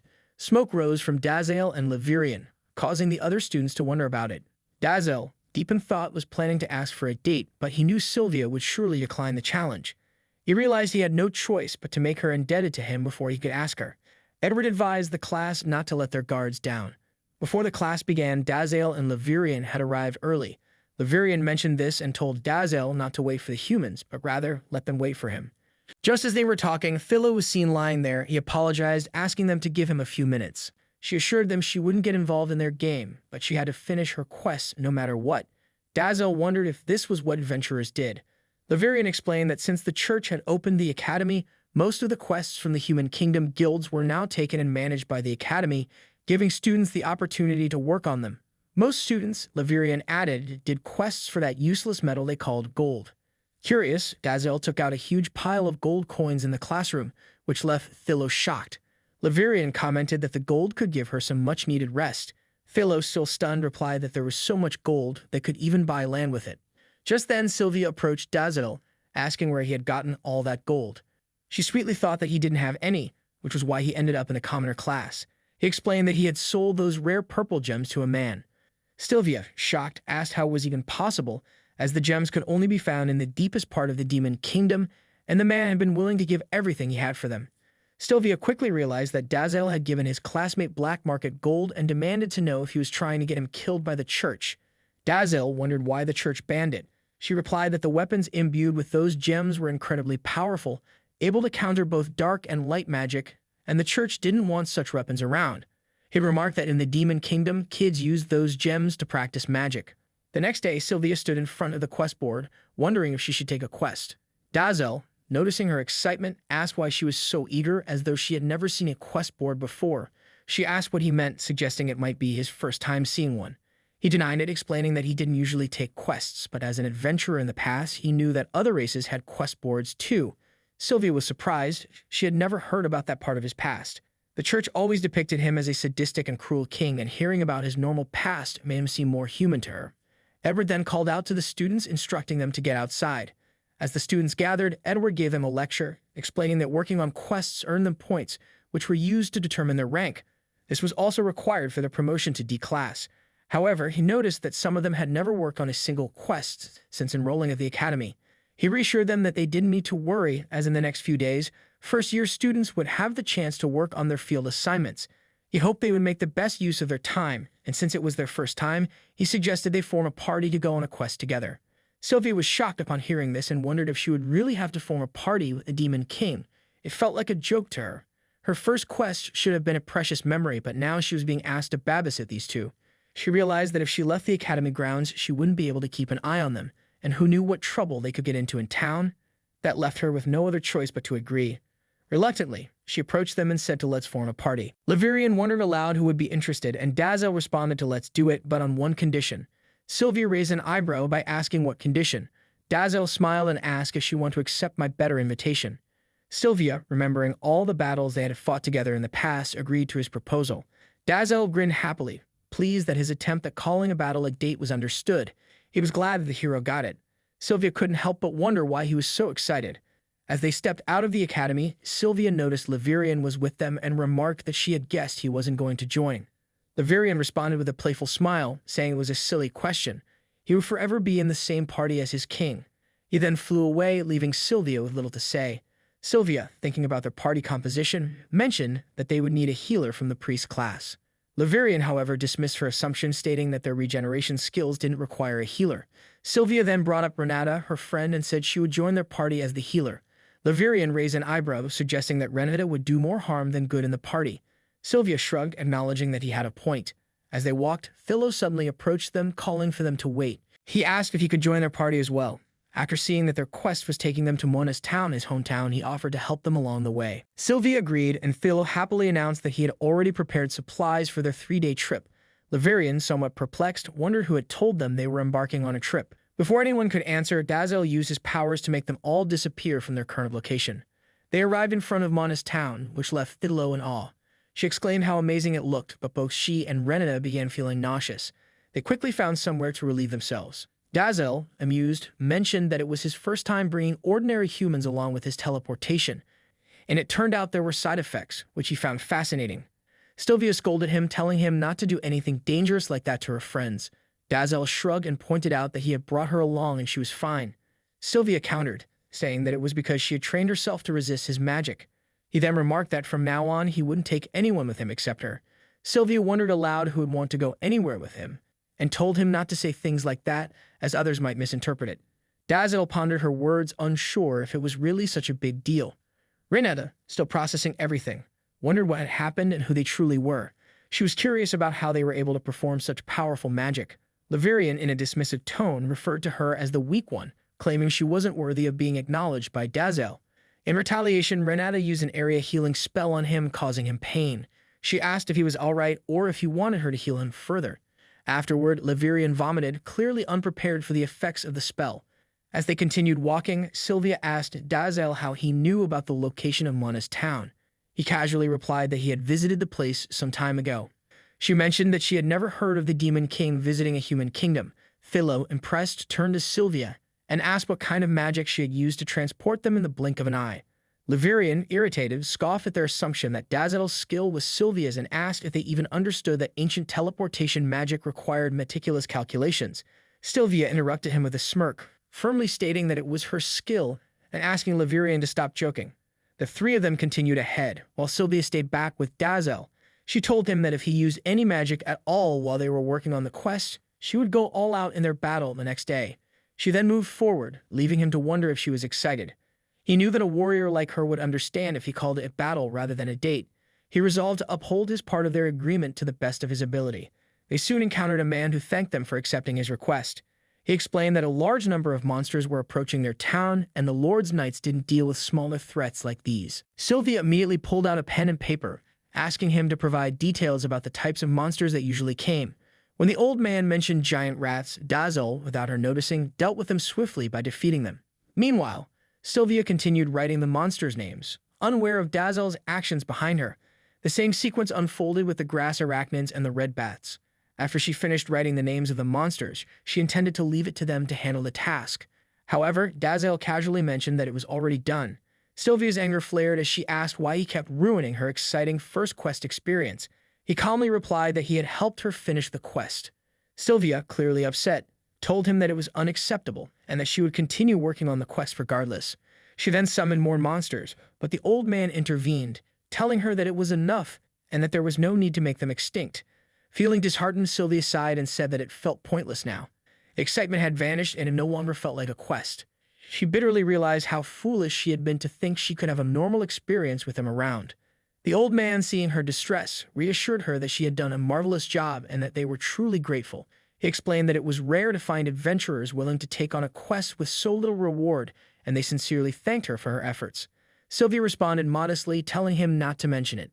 Laverian, with a dismissive tone, told the old man that they were forced to take such a lowly quest, and that he should be thankful to Dazzle for stepping in to help.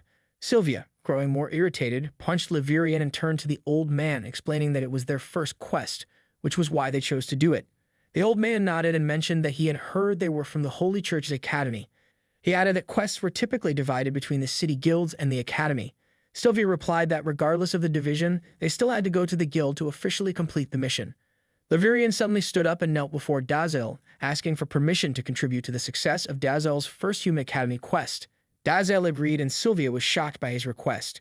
As Laverian hurried off, Sylvia turned to Renata, asking her to keep an eye on him. Renata agreed without hesitation. Philo, looking excited, announced that he had some business to attend to and would be leaving before they returned to the academy. Sylvia nodded in understanding, knowing that Philo was from the area. Dazzle then turned to Sylvia and remarked that it would be just the two of them now. She agreed, and he added that since the quest had gone well, he was hoping she would keep her promise and go on a date with him. Sylvia, caught off guard, looked at him in surprise and asked if he just mentioned a date. The scene shifts to a strange and desolate place where a ruined building stands. A girl, her face hidden by a dark overcoat, stands quietly, reflecting that it was about time they stopped celebrating. It had been a month since the war on the Demon Continent, yet there was still no sign of the Demon King. Many people gathered nearby, listening to her words. She continued, stating that all the kingdoms of the other 6 races had withdrawn from the battlefield. The hero's party had also disbanded and returned to their respective kingdoms. Now only Sylvia remained in the human kingdom, and it could be the perfect time for them to capture her. Turning to her queen, she relayed the latest information, explaining that Sylvia was currently at the Goddess Stella Academy. She noted that Sylvia was so powerful that she could even hold her own against the Demon King.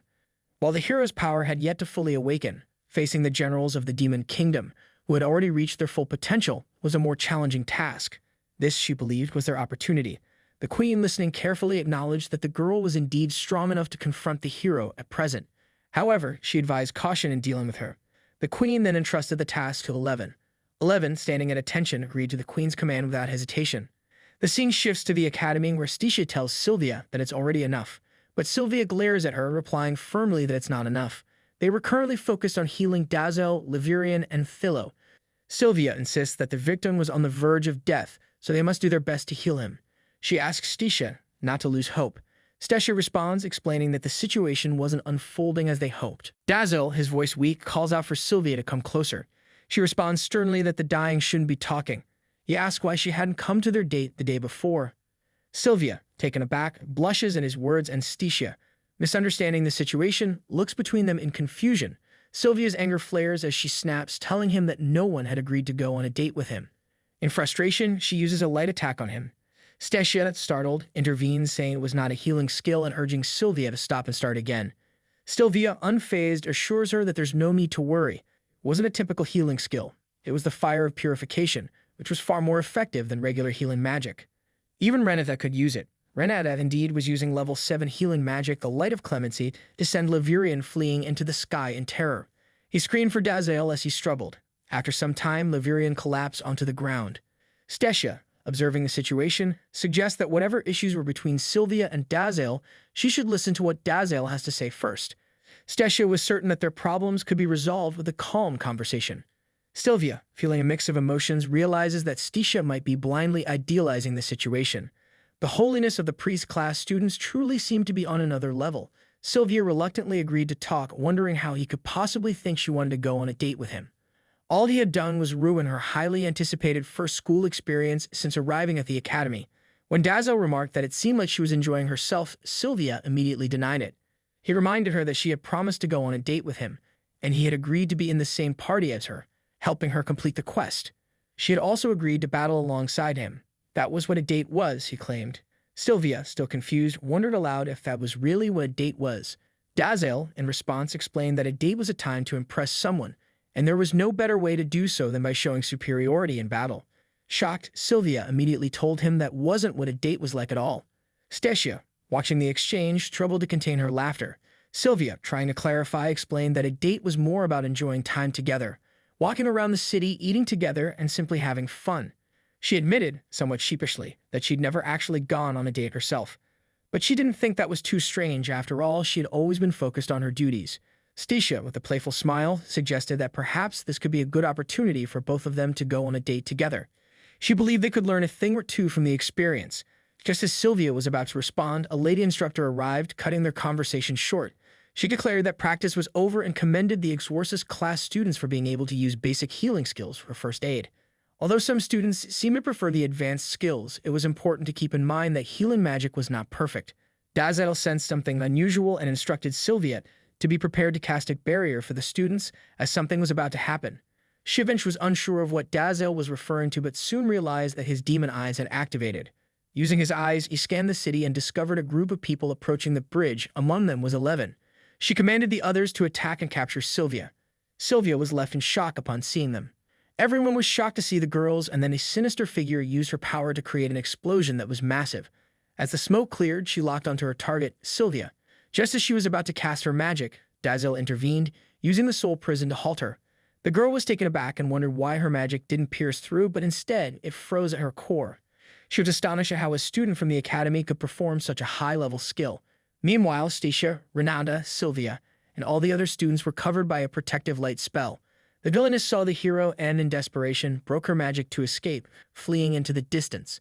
Sylvia was left stunned by this turn of events. Renata, confused, asked Sylvia what was happening. Sylvia replied that someone suddenly attacked the academy, but thank God we're safe. The lady instructor instructed the students to evacuate immediately. Renata turned to Sylvia and said that it was all thanks to her barrier, but she had left one person behind.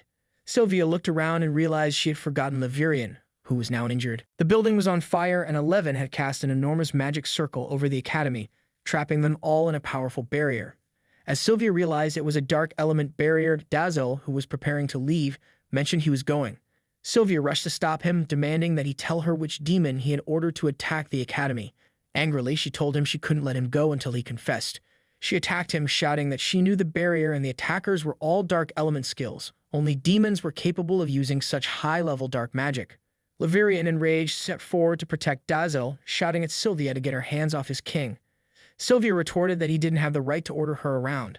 Levirian shot back, saying it was her who dared to threaten his king. Dazzle, remaining calm, interjected, telling them there wasn't much time. He then explained to Sylvia that he had nothing to gain from destroying the academy. Levirian agreed with this statement, adding that if it were up to him, he could have easily flattened the entire academy and the whole city without breaking a sweat. Dazzle clarified that Levirian wasn't helping him, like his point was that Sylvia needed to trust him and understand that he had nothing to do with the attack. Just then, an announcement echoed, declaring that the resistance should stop. They revealed they were from the Demon King's army and had taken control of the academy. Dazzle and Levirian were both shocked by this revelation. Sylvia, enraged, declared she knew it and a demon will always be a demon, but Dazzle quickly responded that it was not what this looks like. The enemy girls were locked in battle with the noble students of the Templar class who had been tasked with holding off the attackers. It was their duty to defend the sacred ground from the demons. Edward, injured and lying on the ground, lied to his comrades, claiming he had no idea why his magic wasn't working against the demons. Perhaps, he said, this was the end of his legendary tale. Roland urged him to hold on, but Edward, resigning himself, entrusted everything to Roland and asked him to make sure the church knew of his valor. With his last breath, Edward died and Roland rushed to his side, begging him not to go. A girl, watching from a distance, thought that Edward had passed away from a mere graze to his head, a result of his poor landing. She questioned whether Edward had truly been an instructor. As she overheard the voices of her fellow students wondering who needed help, she turned to find them all lying defeated.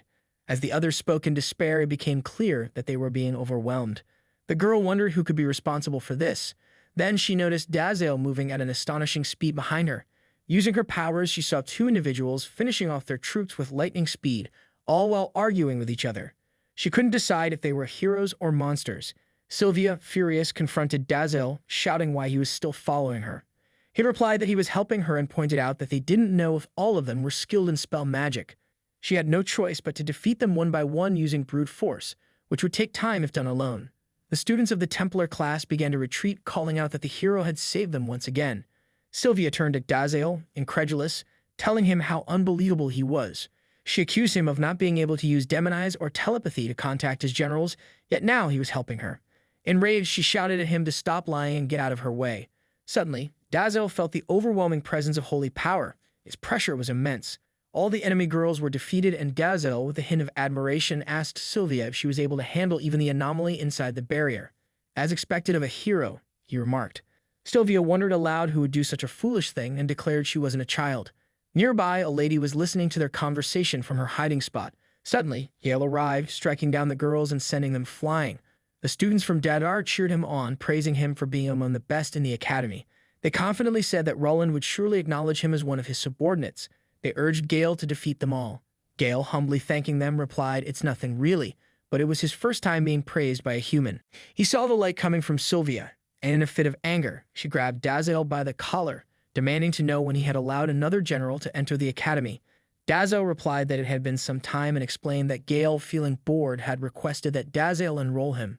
Gale, trying to calm Sylvia down, insisted that they had no involvement in the situation and that he had dealt with all the wrongdoers on that side. Dazzle, intrigued, asked if that included the leader, the one with the number on her back. Gale was curious about whom Dazzle was referring to. It was Elvin, and she stood before Levirian, remarking on how bold it was for someone to play the hero by protecting the students hiding in the church.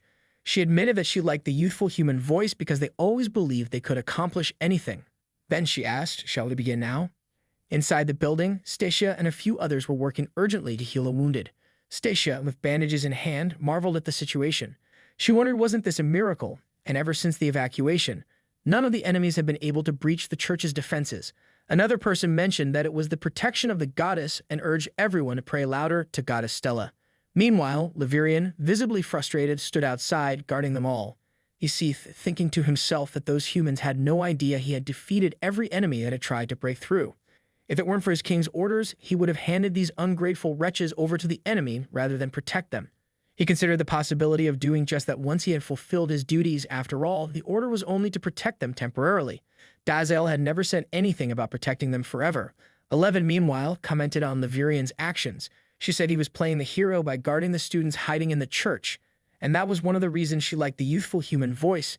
They always believed they could do anything. Laverian, growing annoyed by her words, thought to himself that she was far too talkative.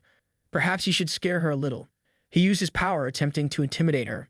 "How foolish to look down on me," he sneered, his voice dark and filled with menace. And he wasn't a mere hero, but the first general of the demons. Laverian wondered if he was the new hero candidate and whether the church had secretly created such a program. It made sense that they would have the hero enroll in the Holy Church Academy, but it couldn't be ignored. Laverian, growing impatient, asked her to don't ignore him. He continued, his tone darkening, that if this was how she wanted to approach it, then don't blame me for taking it seriously, and with that, he unleashed a powerful blue beam of light. Shocked, she gasped that even if he were a hero candidate, it's impossible for a student to produce magic of such magnitude. The beam hit her, but she quickly regained her composure and said, magic was still just magic. Every spell could be broken. She then dispelled the beam with a swift incantation. Before she could react further, Laverian appeared at her side and asked if she think he didn't know that. He attacked again, but she narrowly dodged by fleeing. As she looked back, she saw him closing the distance once more. He smirked and taunted her if she thinks she could escape, but she was not fast enough to dispel his magic. She retorted that it was dumb to think dispelling was all she was good at, and as she prepared to counterattack, Laverian moved closer and mocked that he knew that's all she was good for. He then referred to her dismissively as a bonehead. Unfazed, she quipped that it was a bit harsh for a hero candidate, but just by looking at his magic, she could tell her might not win against him. Then, aiming toward the academy, she said that now that she knows his weakness, let's see how he fare while trying to protect those people. Laverian laughed and asked if she wanted to blow them up, so how about becoming his VIP guest instead? She raised an eyebrow, wondering what kind of hero he really was. Without answering, she released another attack aimed at the academy, declaring that she will still blow them up. Laverian recalled Dazel's words. He wanted me to protect the church and the humans who had evacuated there. If he failed in that, Dazel and Gale will be the ones to carry out the human kingdom infiltration mission. There was no time for hesitation. Laverian rushed to intercept her attack, realizing he couldn't waste time with spells. Instead, he took the full brunt of the attack, absorbing the hit himself. The explosion was massive, creating a huge blast at the impact point. As Dazel and Sylvia arrived, they saw Laverian standing there, a huge hole in his chest from the blast. As they observed Laverian in such a state, Sylvia, who knew him well, remarked that he was the greatest magic user, second only to the Demon King himself. She wondered what kind of enemy could have caused such a drastic change. Her anger flared as she thought about how she could not afford to let her god down. The girl continued, noting that if the hero of the human kingdom was not involved, how could it be that the next hero was struck with a fatal wound to the chest? Such a noble boy was sacrificing himself to protect the weak. Sylvia, perplexed, wondered who the girl was referring to, while Laverian, in contrast, seemed more like a war criminal. 11, overhearing the conversation, chuckled and said it was as expected, commenting that her joke had been quite effective. Sylvia, undeterred, made it clear that whatever 11's purpose was, she would not allow any demand to set foot in her domain.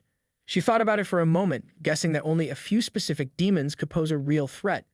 11, however, expressed her expectation that Sylvia herself was no different. Sylvia, recalling what her queen had told her, realized that the hero's powers had yet to fully awaken. She would rather face an unawakened hero than confront the Demon King or his generals. Those beings were her worst nightmare. Nevertheless, Sylvia decided she would give them one last chance to surrender. If they didn't want to meet the same fate as Laverian, they had the opportunity to back down now. By standing there, she declared that she would not end up a sobbing wreck like Laverian, no matter what 11 had in store for them. 11 was shocked to see that Laverian was still alive. Tears streamed down his face as he begged Dazel for forgiveness, feeling he had brought disgrace upon him. Whatever punishment awaited him, Laverian vowed to endure it 100 times over. But then, as if trying to atone for his failure, he suddenly declared that he would accept it 1,000 times as long as Dazel continued to keep him in service. He swore to make his armor 100 times stronger and promised never to lower his guard again. 11 stood in disbelief, shocked by the sight. With such grievous damage, she was certain he was beyond saving. She wondered what was happening in this place. Her troops had been defeated, and unbelievably strong students kept appearing. Now there was even a boy who wouldn't die despite a hole in his chest. She had been feeling a strange, dangerous sensation ever since arriving at the academy, but she had assumed it was simply due to the presence of the hero. She then declared that she had no idea what kind of trick they had used, but now that the hero was here, she had no reason to engage with mere academy students. She ordered them to leave if they didn't want to get hurt. Dazel, however, corrected her. He explained that it wasn't a trick, but rather the intriguing effect of a unique dispel that had converted her seemingly simple attack. This dispel had been powerful enough to shatter Laverian's unbreakable dragon mana armor, which was specifically designed to counter ancient magic. Although his armor had been destroyed, one of his hearts remained intact. To truly defeat him, they would need to find the hidden heart, which was somewhere within his body. Sylvia was writing in her notebook, noting that it was valuable insight for the kingdom. She remarked that it seemed rather unfair that a dragon's heart could be split into 10 pieces. Meanwhile, Levirian was crying and telling Dazael that he had just revealed his life's secret to the enemy. If that was his punishment, he would accept it. 11 thought the situation was growing stranger by the minute. A smirk spread across her face as she reflected on the mana armor, ancient magic, and dragon hearts. She wondered how these brats dare mess around in front of her. In that moment, she decided to change her mind. She would end them all right there. Just then, Stacia appeared outside. She noticed the sudden silence and wondered if the battle had ended, hoping that Sylvia and the others were all right. The 11 saw her and realized she was the one her queen had mentioned. She felt fortunate to have found her. Without hesitation, she captured Stacia and began to flee. She muttered to herself that she had changed her mind. There was no use in playing games with humans. They weren't worth her time. As she jumped to leave, she thought about the strange events unfolding around her. At least she had acquired a target, which would please her queen. But suddenly, she felt an overwhelming pressure from the magic mana. Fear surged through her and she stumbled backward, realizing that she was still alive. She wondered what had just happened, feeling as if she had been eviscerated for a brief moment. Then she saw Dazael filled with rage. She wondered if that was his killing intent. Sylvia realized that if Dazael were to unleash his true aura, it would likely have devastating effects on the entire area. But to her surprise, she noticed that he had focused his aura solely on their enemies, exhibiting extraordinary control.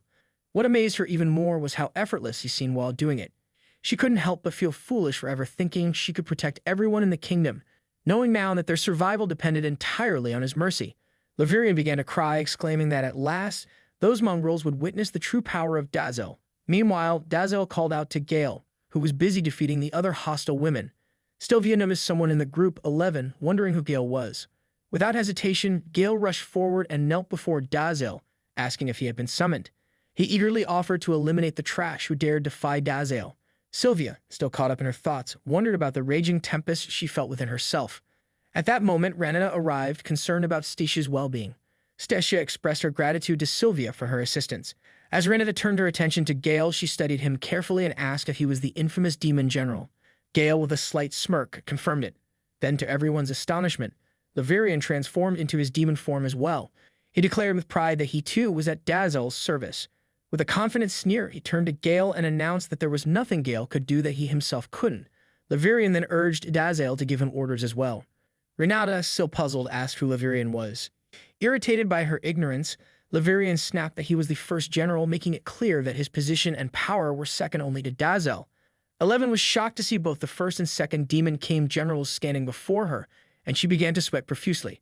Dazael informed her that her barrier's mana prevented him from using any time and space-related skills, including his purgatory magic. However, he needed to use it now, so he instructed them both to cast their own barriers to negate the enemies. He also emphasized that no one could get hurt during this or Sylvia would kick them out.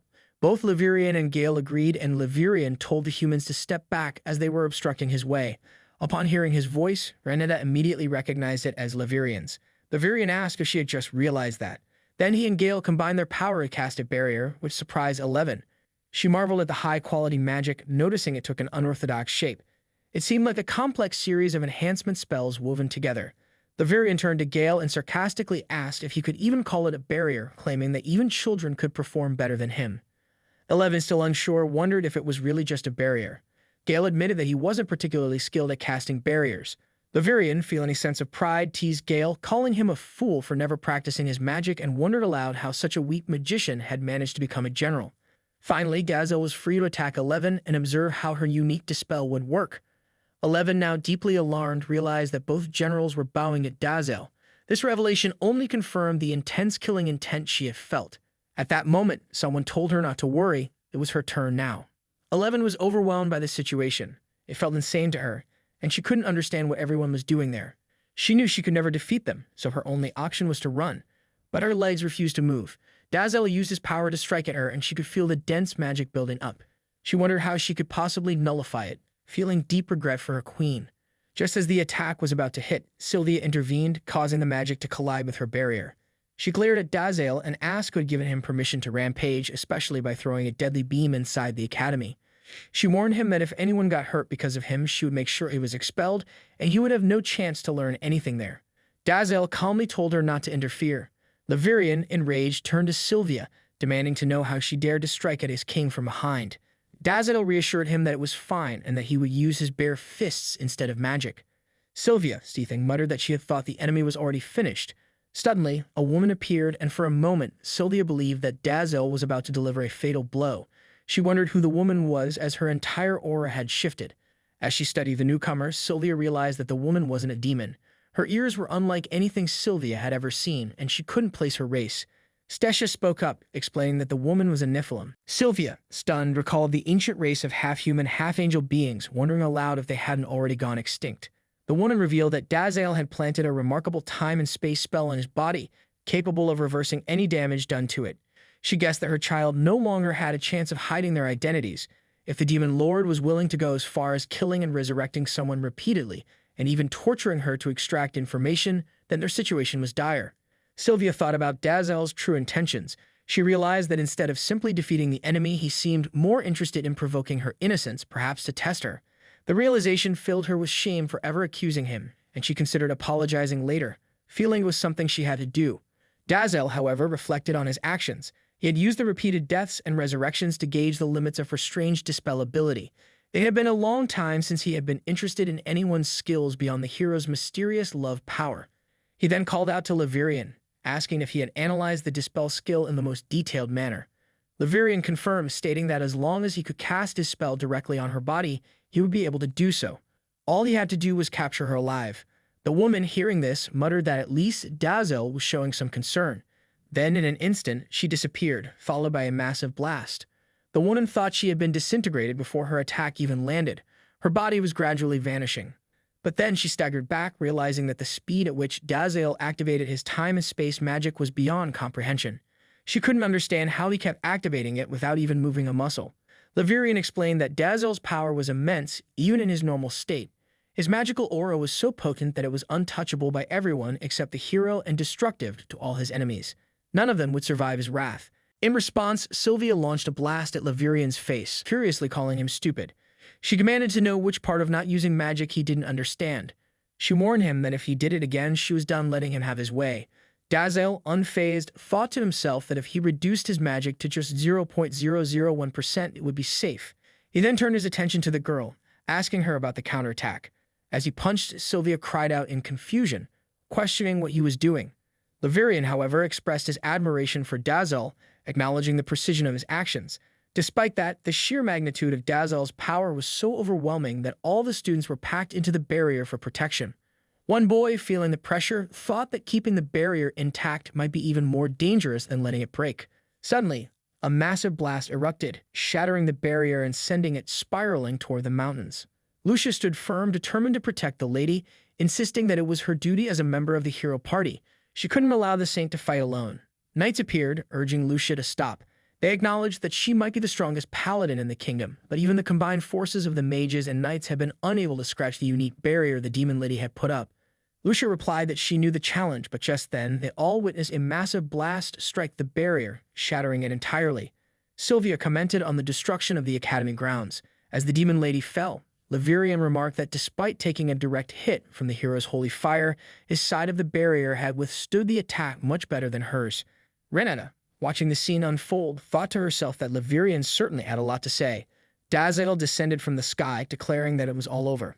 Sylvia, feeling the weight of the situation, murmured that her career as the kingdom's hero was finished. Dazzle reassured her, stating that no one had been harmed, so there was no need for her to worry. The demon lady slowly rose to her feet, marveling at Dazzle's power. She noted that even their regular punches contained such harmful mana capable of destroying a body down to its very cells. If not for his time and space magic, there would have been nothing left of her.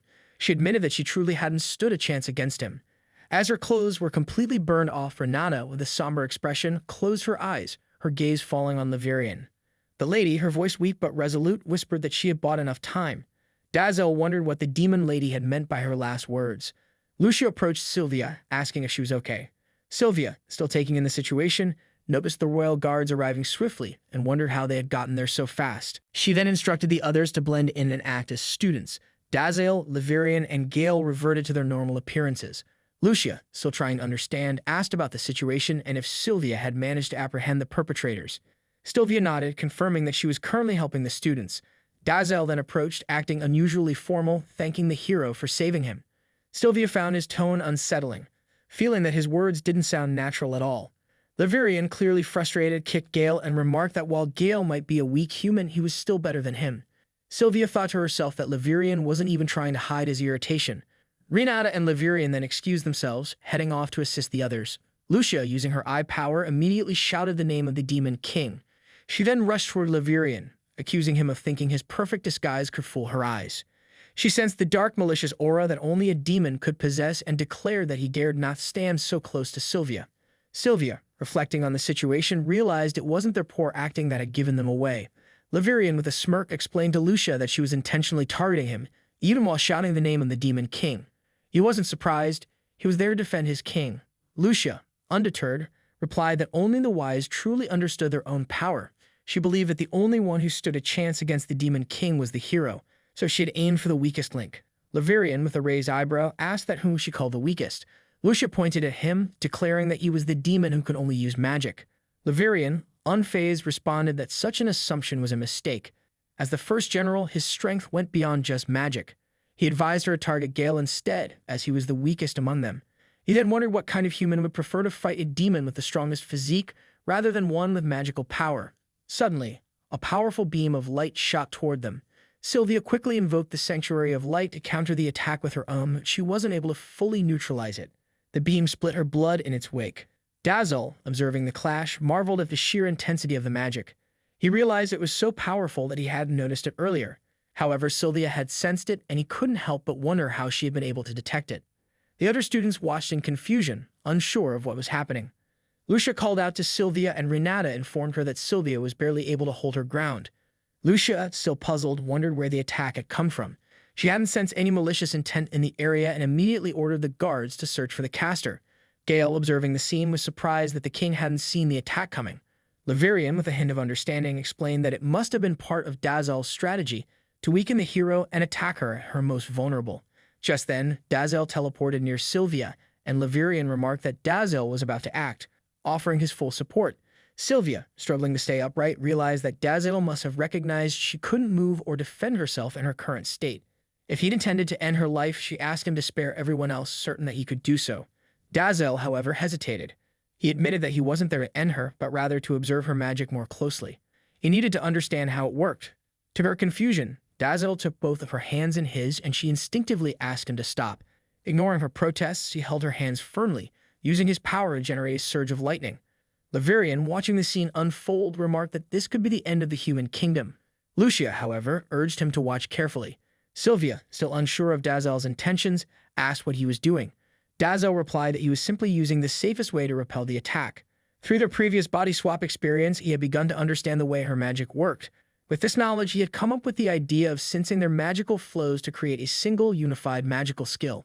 Sylvia felt that Dazzle's magic was flowing through her, yet somehow it felt familiar and safe. She couldn't help but want to pour all of her power into this one skill.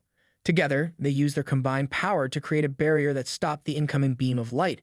After the attack was neutralized, they stood victorious, a miracle in itself. Gale, still processing the events, remarked that he had thought the king was about to defeat the hero. Laverian, scoffing, asked if Gale was stupid. He reminded him that the archenemy had to be faced fairly and squarely, and that he alone truly understood the king's intentions, but he was number one. Sylvia, breathing a sigh of relief, mentioned that the plan had worked and now everyone was saved. Dazzle, still holding her hand, commented that the skill was truly magnificent. Sylvia, noticing that he was still holding her hand, pulled it back, slightly flustered. Dazzle explained that she didn't seem fine, so he had been helping her to stay afloat. She quickly responded, urging him not to underestimate her. It had all happened so fast, and she hadn't had time to use her buff skills to enhance her strength. Dazzle, with a smirk, complimented her magic again, asking if she didn't think it was a good thing that they had exchanged bodies before. Sylvia, now fully aware of the implications, replied that he better not say that in front of anyone else.